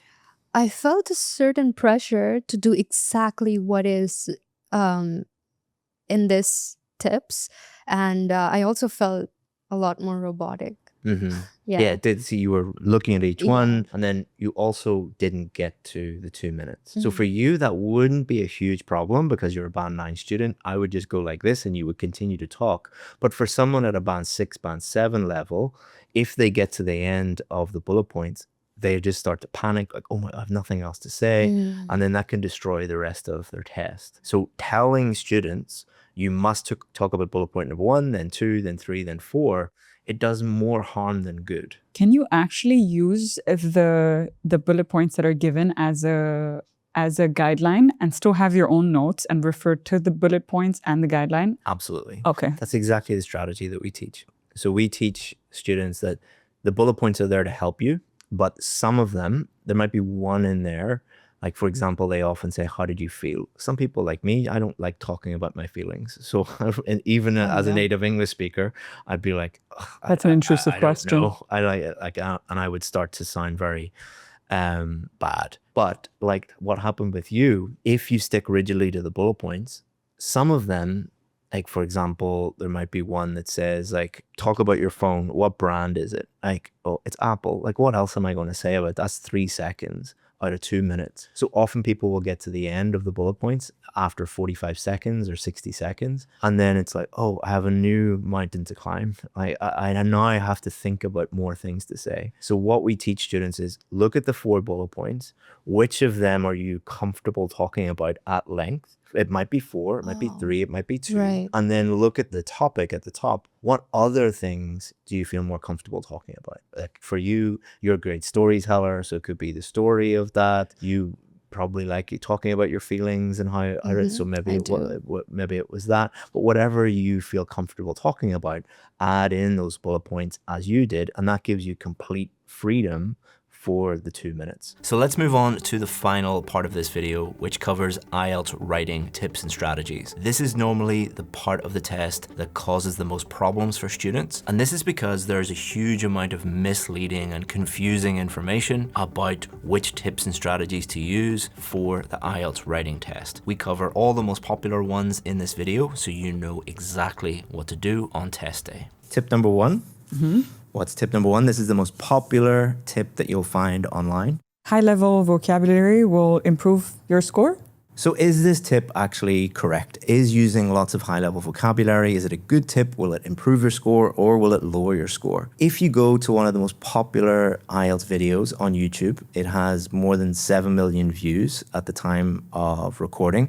This video tells you exactly that. Use lots of high-level words and you'll improve your score. All words in the English language are divided into A1, A2, B1, B2, C1, C2. A1, A2 are words that beginner English learners can use. B1, B2, those are words that an intermediate student would be able to use. And C1, C2, those are words that only experts or expert users or expert learners would be able to use. What it says exactly in the video is if you use most of the words which are C1, C2, definitely you will get higher bands. Sounds right, sounds logical. Let's find out if it actually does improve your score. So I've got a little challenge for you.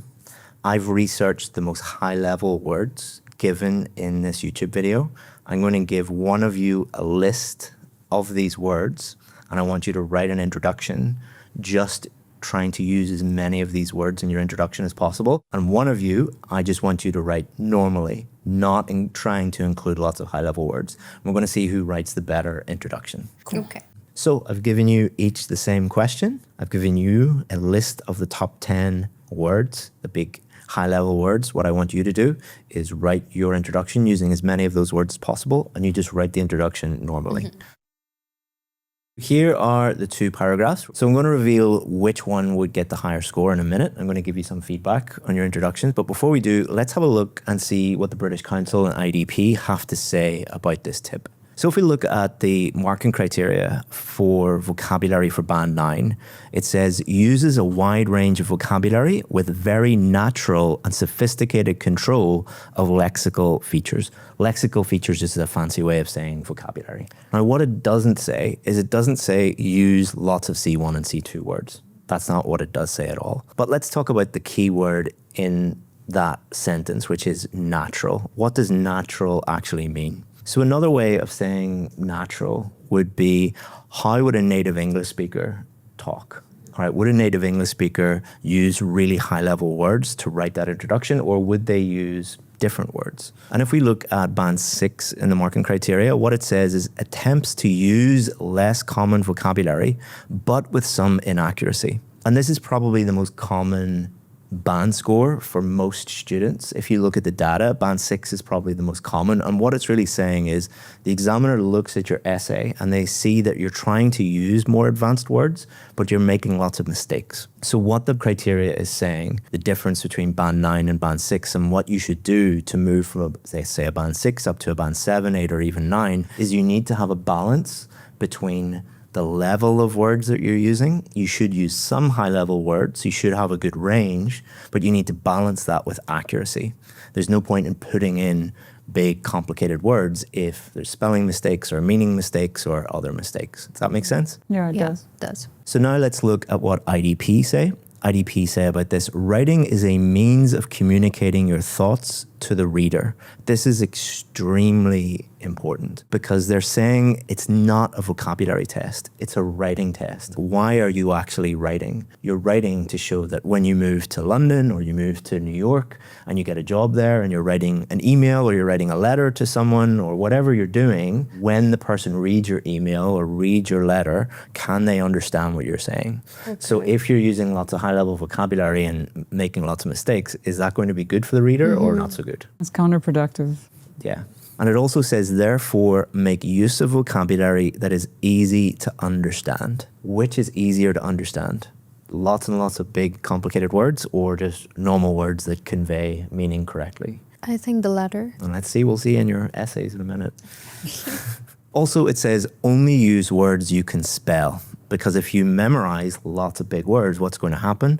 You won't fully understand them and you'll make spelling mistakes. And if you make a spelling mistake, it doesn't improve your score if you have a big word. It actually lowers your score. It's only going to improve your score if you use it correctly.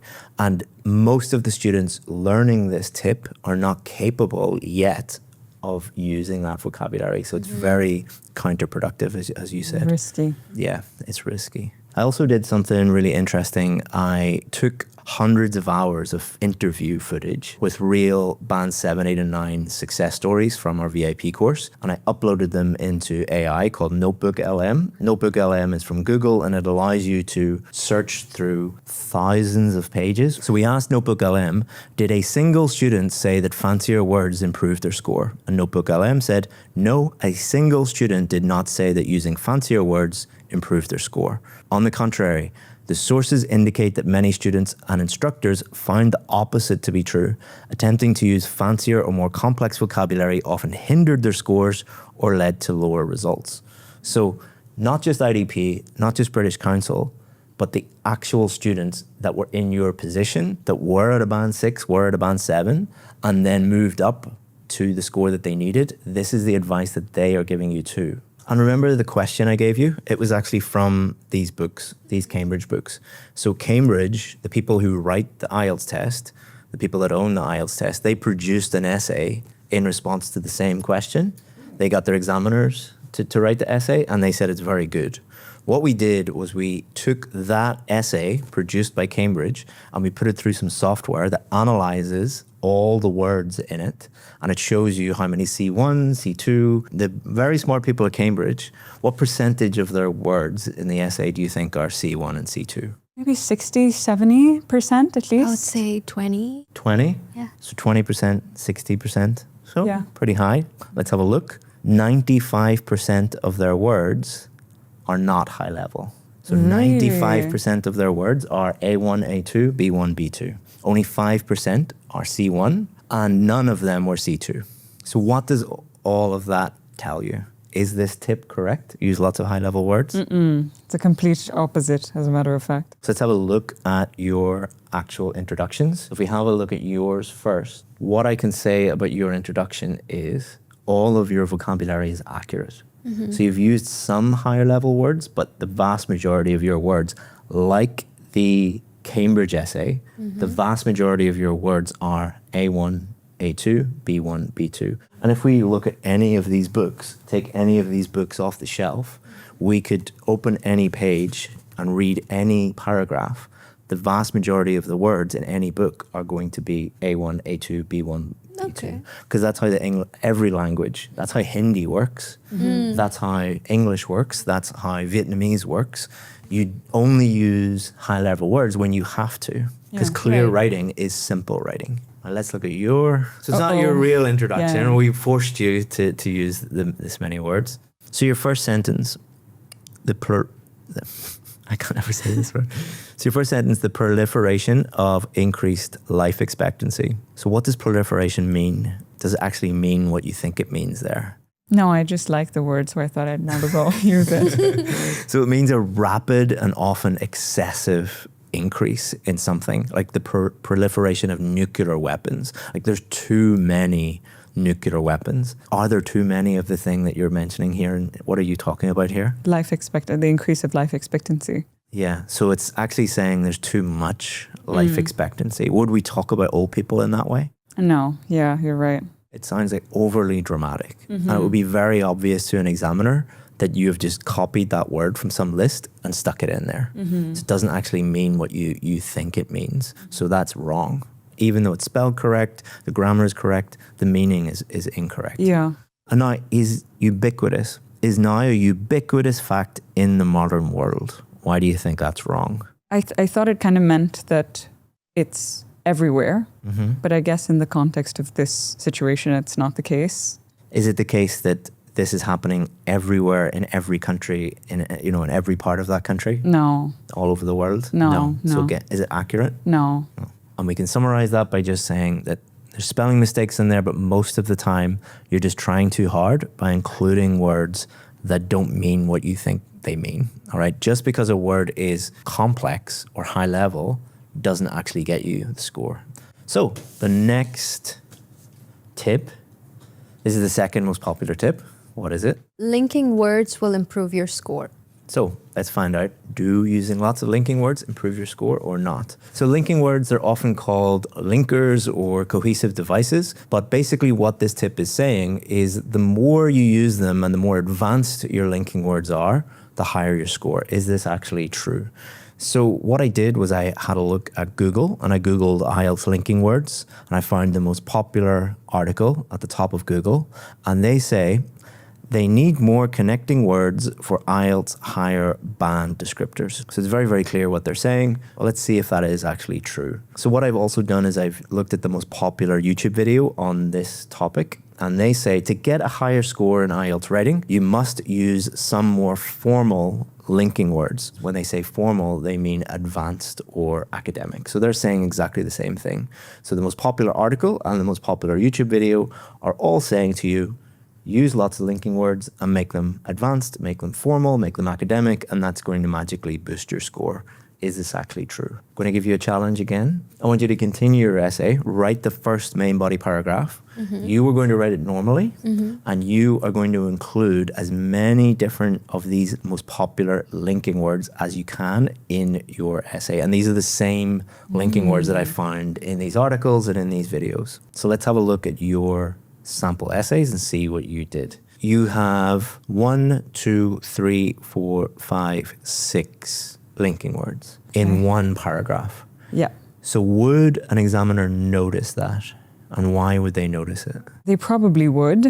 Because it feels like I'm trying to stretch out my answer a bit and just add words that don't do anything to the substance. That's a good point. One of the reasons why students love these linking words is they're afraid that they won't go over 250 words. They're like, I know these things, I've memorized these things, let's just put them in and that'll get us over 250 words. But the problem with that strategy is it's not a word count test. It's not how many words can you write. It's is the collection of those words leading to a clear essay. So if we have a look at all of the linking words here, you'll find all of these errors. So you can see the vast majority of the linking words have some kind of problem with them. So where in your essay or in your paragraph here did you decide to put a linking word? Over here, I said for instance.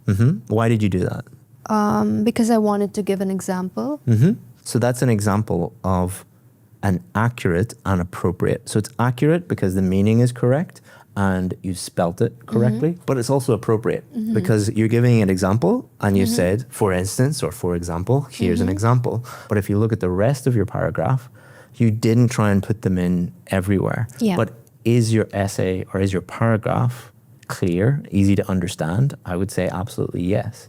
We don't need to put anything in. So let's see what the official marking criteria and British Council and the IDP says about this. So if we look at the official marking criteria, it says for band 9 for coherence and cohesion, that's really interesting what they say here. It says uses cohesion in such a way that attracts no attention. In other words, if a native English speaker was reading your essay, they wouldn't notice any of the linking words at all. So they wouldn't look at it and think, why are they including so many of these types of words? They would read it and they wouldn't even notice it. Like if they're reading a newspaper in English or they're reading one of these books, no native English speaker would read a paragraph in that book and they go, why did they put moreover and in conclusion and therefore and it's too much? So what an examiner does is they look at your essay for band 9. They're like, I'm not even noticing any of the linking words. That should give you a clue. Does including lots of linking words actually improve your score? And if we look at what the British Council says, they go into even more detail on their website. And it says, don't overuse linking words. So it's pretty clear what the British Council are saying. And this is directly opposite to what the most popular YouTube video and the most popular blog say about using these. The British Council also says, or use them inappropriately. So what does inappropriate mean? Inappropriate is slightly different from inaccurate. Inaccurate means that the spelling is wrong or the meaning is wrong. Inappropriate means that you're normally overusing them. You don't really need to use them there. So this is a problem with people who try and insert them a little bit too much. So keep it more natural, basically. Exactly. They also say don't always use linking words at the beginning of sentences. Again, the British Council is being very clear here. The reason why they're saying that is because the examiners at the British Council see this every single day, where they read essays and at the beginning of every sentence, it has a linking word in there. And the reason why many students do this is because they memorize templates. And the templates will have basically the linking word at the beginning of every sentence, and then it'll say insert idea or insert explanation or insert example. This is why people who memorize templates end up getting a band 5 or a band 6. And if we go to the IDP website, it only shows the simplest linking words. It gives you linking words, but it only shows the simplest ones. So why would IDP, who make the test and hire the examiners to score your essay, why would they give you that? And if we go back to the marking criteria and have a look for Band 6 for coherence and cohesion, it says uses cohesive devices effectively, but cohesion within or between sentences may be faulty or mechanical. So what does that mean? So faulty means you're using them inappropriately or inaccurately. Mechanical means is you are inserting them kind of robotically. So start of every sentence, put one in. Middle of sentence, put one in. So you're just acting like a robot and putting them in at every opportunity. And again, that's why templates have such problems. So we'll have a look at what Notebook LM said about hundreds of success stories. What did they say about linking words? So what it says was students improved their scores by moving away from the idea that more complex or numerous linking words equated to a higher score. So at home, which one do you think is better? This one. Sorry. That one. So let's move on to tip number 3. This is the third most popular tip on IELTS Writing Task 2 that I could find on the internet. Grammatical range will increase your score? So what they're talking about when they talk about grammatical range is the complexity of your sentences. Are you using more complex sentences or simpler sentences? Or are you using more tenses, like a variety of different tenses or just one tense throughout your whole essay? Or are you using a variety of different grammatical structures within your essay? Are you capable of doing that? And you'll often hear teachers debating whether range is more important. It's more important to have lots of tenses, lots of grammatical structures, lots of complexity, or is accuracy more important? How many grammatical errors are you making? Generally, it's like a balance between the two. So which one is more important? So your challenge is, what I want you to do is take the same question. So you've got your introduction, main body paragraph 1, main body paragraph 2. I want you to write main body paragraph 2, but play it safe. I want you to focus on accuracy, not making any grammatical errors. Okay.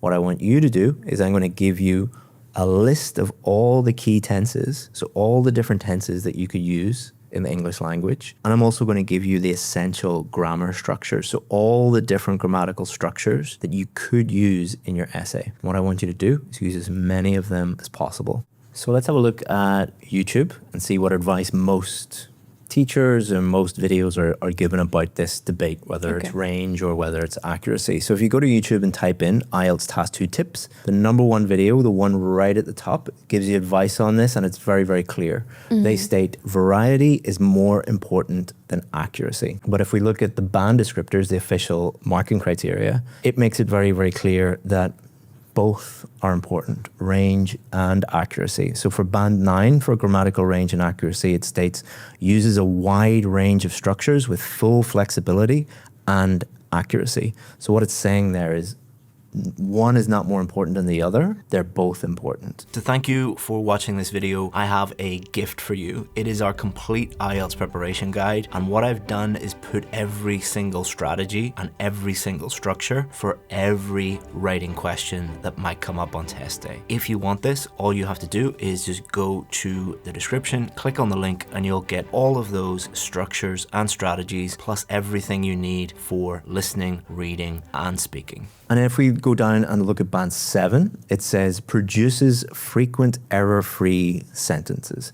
This is really crucial that you understand what an error-free sentence is. What do you think an error-free sentence is? Make no errors.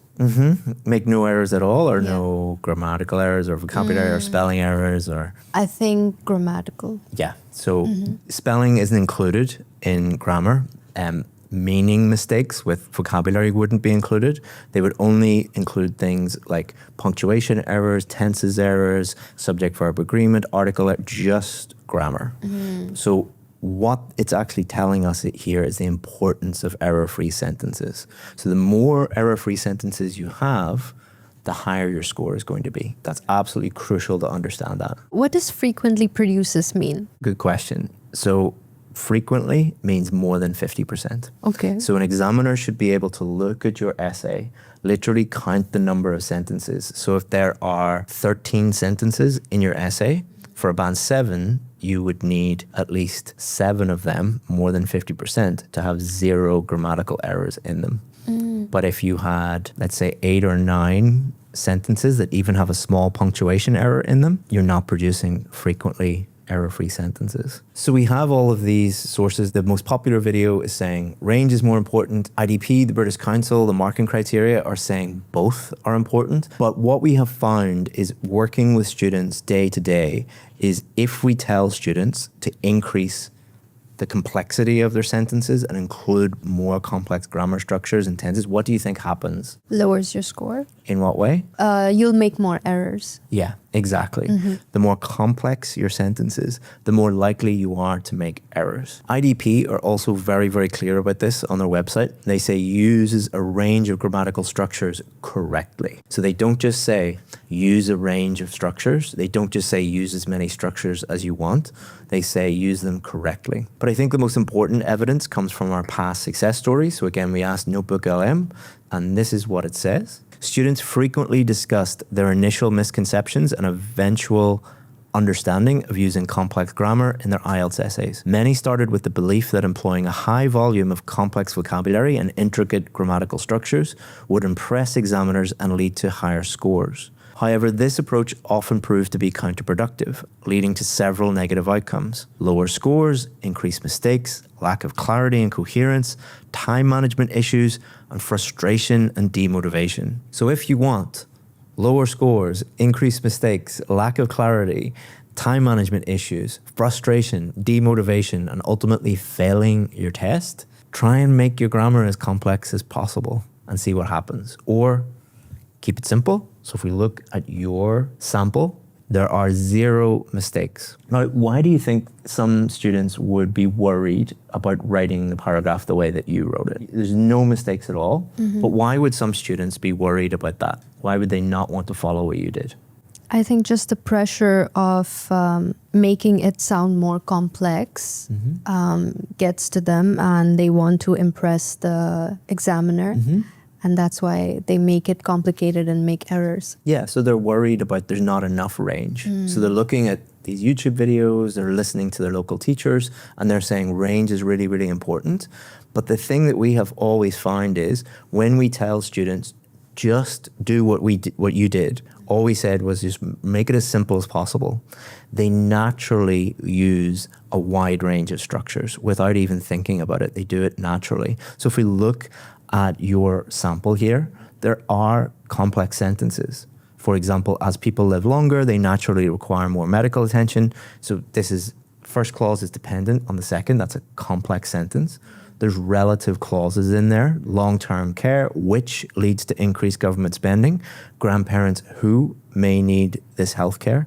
Interactions they have with children, which fosters deep family bonds. We have complex sentences. You have relative clauses. You also have the passive voice in there. So by telling students, just keep it simple, you are reducing the number of errors and you're letting them show a variety of grammatical range structures anyway. But if we have a look at your sample, you will see that it is littered with errors. So it is more complex. The range is more, but the thing to know is that let's say your range is technically at a band 9, but you've made so many errors that the accuracy is at a band 6.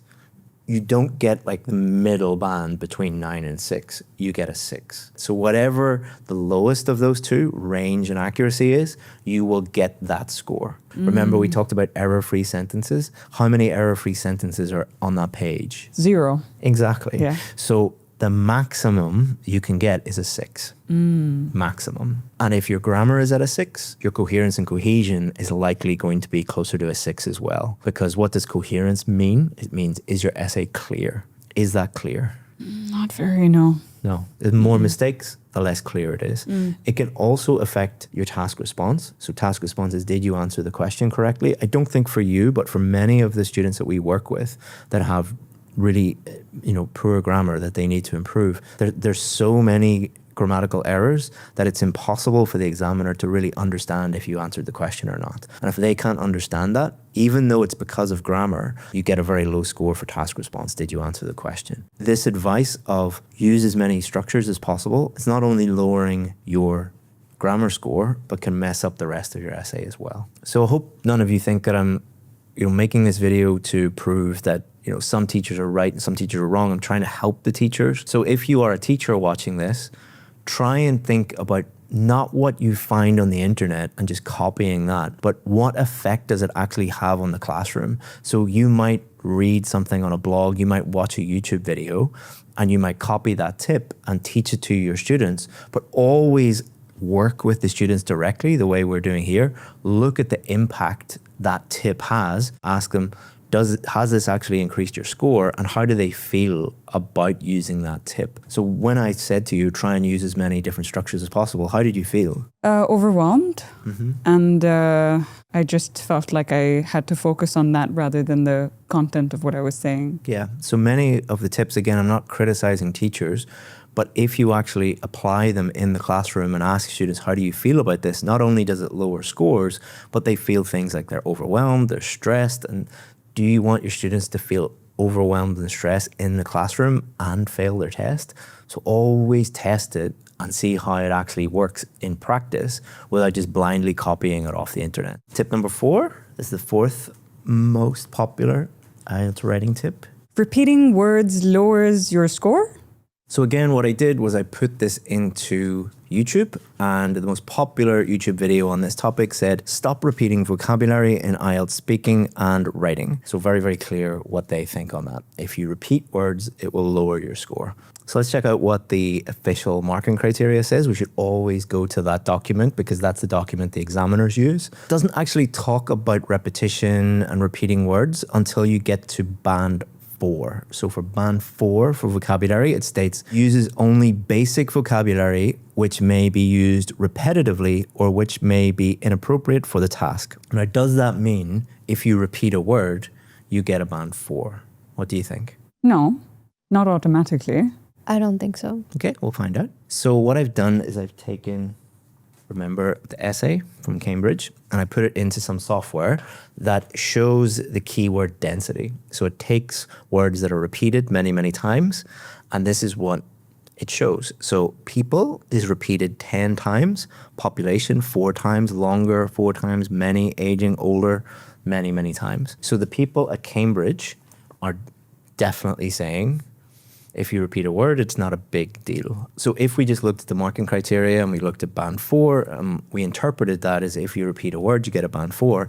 Every single one of our successful students would get a band 4 because there will always be at least one word that you will repeat. So what is the rule? How often is it okay to repeat words and which words are okay to repeat? So we took 100 of our band 7, 8 and 9 students' essays, and we put these 100 essays into the same software to identify if there are any words that are repeated again and again. The top 20 words make up 33.5% of all the words. These are words like and, at, the, very, very common words in the English language. And this isn't just the case for English. If you go and look at a book in Hindi, you will find some words are repeated again and again. All languages are the same. So somebody telling you, you can never repeat a word is going against language itself. That's how language works. There are certain words that have to be repeated again and again. Shouldn't we worry about repeating words at all? Good question. There are some words that you should try to vary. So what I'm going to do now is just teach you that rule so that you can be confident on test day and not worry about repeating words. Because the last thing we want is that you go into the test and you're consumed with worrying about all of these different things that you can and can't do. We want to just make it simple for you to just focus on writing and not have to think about all these things. So it often comes up where you see a question and you see a keyword in the question and you think, well, how do I avoid repeating that word? So for example, people is a very, very common word. So in general, you have 3 choices. Choice number 1 is you can change it to something that you're not sure if it's correct, but you think generally, might be a synonym. So for people, that might be something like citizens. But depending on the context, citizens might be correct or it might be wrong. So citizens is more about the relationship a person has with the government. So a citizen of a country, whereas that might be wrong if you're just talking about, people's health. If you said something, citizens have less exercise than before. That's nothing to do with your relationship with the government. So that would actually be wrong. Or choice 2, you could just repeat the word. So you could just say people. Choice 2 is less wrong than choice 1. Choice 1 is just wrong. Choice 2 is not great because you could probably show the examiner that you know how to vary that a little bit more, but it is better to make a safe bet and to just repeat the word if you're not sure. The third choice is actually much better, and it's something that most people don't consider because they've been taught. We look back at tip 1, you must use high-level language. That's why people would put citizens in there. What you could do instead is just use a really, really simple word, something that 100% is correct. So what's a synonym of people that is really simple? Humans, human beings. Yep. Or individuals. Humans. Crowd. Or individuals. Yep. Humans maybe a little bit scientific sounding. But individuals, that would cover everything. So you have 3 choices in summary.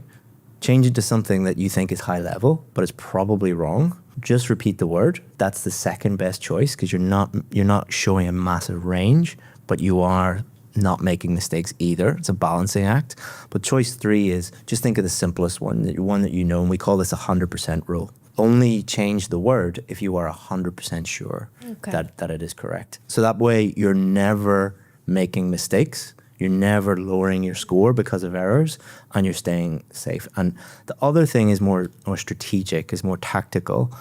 If you see people in the question and you're thinking, how do I change people? My teacher told me that I can't repeat a word. What is happening? You're wasting time. Exactly. And you're overwhelming yourself. Yeah, it's wasting time and getting more stressed. 2 of the things that are nothing to do with the English language, they're nothing to do with writing, but they're everything to do with test strategy. Remember, it is a test at the end of the day. So we want to do things, if we think very strategic, that minimize the chances of making a mistake, reduce the amount of time that it takes to make that decision, and increases the chances that we can just move on and keep going and get the score that we need. So that's why this 100% rule works really, really well. So would you say this tip is right or wrong? You could never repeat a word. Wrong. I think it depends on the reoccurrence of how many times are you using the word. So you have to consider that before you repeat it too many times. Yeah, in general, it is wrong. You should try to vary your language as much as you can, but only as much as you can, which means 100% rule. So, number 5, who wants to open number 5? Yeah, I got the last one. A hook will increase your score. Do you know what a hook is? What's a hook? Something that baits you in, like a hook would, just to keep your attention for a longer period of time. And where would you put it? At the beginning. Okay. So I want you to look at your introduction and think about, does your introduction actually need a hook? Would it improve your introduction? Yeah, I think so. It would improve it? Yeah, I think so. Okay. So let's think about improving your introduction with a hook. So what I want you to do is I want you to hook me in by writing an amazing hook at the beginning, and then we'll have a look at what British Council and IDP say about hooks while you are writing. So when I searched Google and YouTube, I found a teacher who took this to a whole new level. And this is a very, very common way of teaching. And I'm not criticizing the teacher or the method. I'll help you teachers as well. I'll give you some advice on how to avoid this. But they have produced complete templates. And all the student has to do is just memorize the whole thing. There's lots of hooks at the beginning. There's lots of language they can memorize, and then just insert your ideas. But the hook seems to be very, very important here. So the important thing, if you're a teacher, is to think about why you're doing this.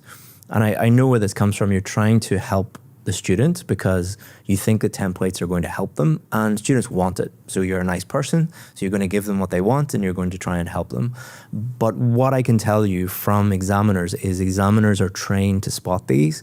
And if you mark as many scripts as examiners do, you will see these again and again and again.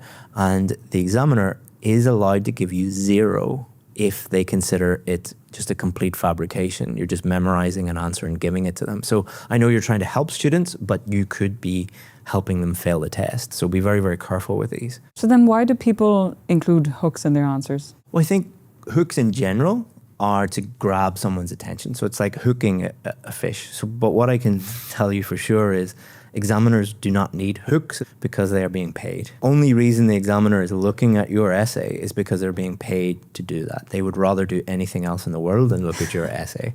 So by including a hook, you are not getting them to look at the fee that you paid is the hook. Well said. Well said. So let's have a look at what you did here. Nowadays, life expectancy is skyrocketing. Okay, does that add anything to your essay? Does it make it better? Not really. Does it make it worse in any way? I feel like it's just unnecessary. Yeah, and it's also There. repeating things. So it Right, says exactly. It's skyrocketing and it is increasing. Right, so it's redundant, all right? But the other thing is, how did you feel when I said, now write a hook?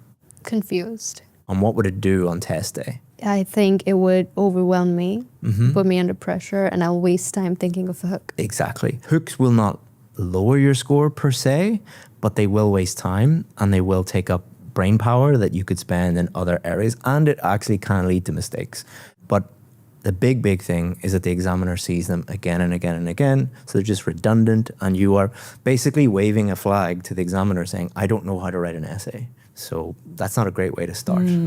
So what does the marking criteria say about this? Well, some very, very interesting stuff. If you go to the marking criteria and look at band 0, well, number 1, it says if you did not attend. So if you slept in, if you got drunk the night before and were sleeping through the whole thing, you would get a band 0. Or if you don't write anything, so if you just show up and you literally fall asleep on the paper, you get a band 0. Or it says if you write a totally memorized response. So what it is saying is, a memorized response, which includes templates and hooks and things, is as good as falling asleep and writing nothing. Oof. Why do you think that is? It didn't require any skill. You're just regurgitating information. Exactly. Memorization and writing and communicating are not the same thing. Yeah. You know, it's not the same thing at all. It's the opposite to what they're actually testing. Because if you move to New York or you move to London and your boss says, can you write an email? Are you going to go, I just need to go and find some templates and memorize this thing. Yeah. You know, they would fire you on the spot because you're demonstrating that you can't actually communicate in English. And if we have a look at what IDP say, they say don't use any memorized language, phrases, or examples throughout your essay. They're easy for examiners to spot and don't demonstrate your ability to write fluently. So, is this a good tip? No. No. No.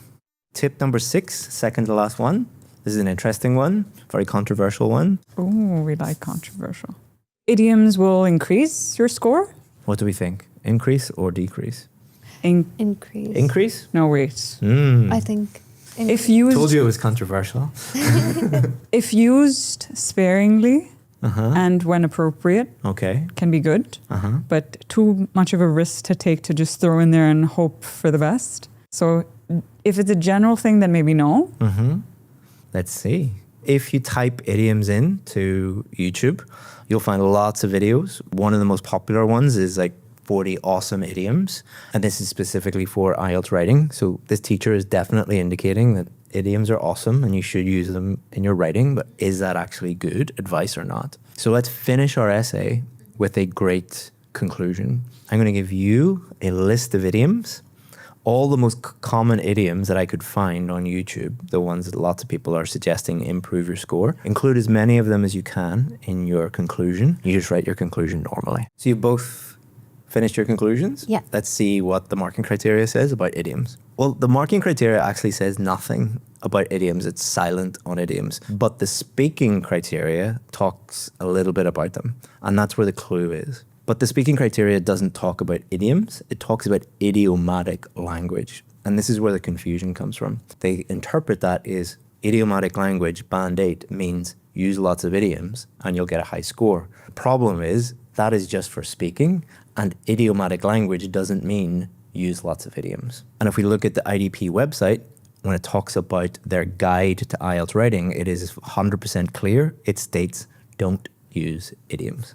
So again, this is not me attacking teachers, it's me trying to help the teachers. If you see something that on the surface looks like, oh, this is going to help students, actually dig a little bit deeper and look at the meaning of words that you might be a little bit unsure of. And if you look at idiomatic language, for example, you will find that it doesn't just mean idioms, and it is only really applicable to speaking, not to writing. And if we look at your conclusion, are there any problems with your conclusion? Yes. Way too many idioms. Goes around in circles, not really getting anywhere. There's a lot of cliches in there, like all in all, every coin has two sides, a double-edged sword. These are overused and redundant. Yeah. You've also misused icing on the cake. Icing on the cake means that it's attractive but inessential. So icing on the cake is like we don't need this. It's not essential, but it's nice to have, you know? Sure. But you've misunderstood the meaning and talked about it being like primary. You'll see a lot of students write things like nowadays, in modern life, day by day, in this day and age, part and parcel. Again, we need value per word. It's not actually adding any value. It's just cliche, meaningless filler. And if we compare that with your conclusion, every single word, every single sentence is adding value to the reader. If we think about what a conclusion is, it should help the reader understand your point of view and your opinion just by clearly summarizing that in a conclusion. So instead of having to wade through all of these cliches and idioms and things that don't really mean anything, you've just said like, this is exactly what I think. That makes the reader happy. Happy examiners normally give higher scores than examiners that have a headache. So well done. So all in all, are idioms a good idea in writing task 2? It's a complete opposite, as a matter of fact. Last but not least, using a little overused cliche there. You must write more than 250 words. The answer to this is yes and no. So a few years ago, you had to go over 250 words. If you wrote 249, you automatically got a lower score. Not many people know this, but they did away with that. So if you're just under, but you write a great essay, you should be fine. But we never tell students that. Don't tell anybody. We shouldn't be saying this. The reason why we never say that to people is like, it doesn't matter. Is if you say that to someone, again, this is thinking about strategically in the classroom. Students interpret that, or a lot of students interpret that as it doesn't matter. And really it does. So the sweet spot is, if your essay is around 260 to 300, normally that's quite a good essay. But my essay, if it's over 300, is that a problem? Again, yes and no. So yours is about 330, 340. So you're about 10% over what we would recommend. So it's not a huge deal. But what we have found is when students start to go over 300, two things happen. One, the obvious one, they start to run out of time. Remember, you're not just doing task 2, you also have to do task 1 writing. So if you start to write like 350, 400 words, you're eating into that time that you should be dedicating to task 1. And the second reason is, once you go over 300, you're not giving yourself enough time to check your work. And you can also start to make a lot more mistakes, start to go off on tangents. So again, it's this tactical way of thinking about the test, is if you 260 to 300, you've got the best of both worlds. You wrote enough, but you also have time to check your work, correct any mistakes, and then move on to task 1 if you haven't done task 1 yet. Don't think in terms of 250. When you're practicing, count the number of words, and if it's between like 260 to 300, not exactly, but in and around there, then you're in the sweet spot. If you'd prefer to go through all of this one-on-one, with me giving you the strategies, feedback on your own work, and mock tests, that's what our VIP course is for. It covers everything: listening, reading, speaking, and writing. So if you want that, just click the link in the description and you can get 10% off. To thank you for making it to the end of this video, we have 2 gifts for you. We have 2 complete courses for you. If you're a beginner and you just want to understand the overall format of the test, I would recommend this 1-hour crash course. Or if you want to go into a lot of detail, this 11-hour course is the most detailed, most comprehensive IELTS course you will find on YouTube.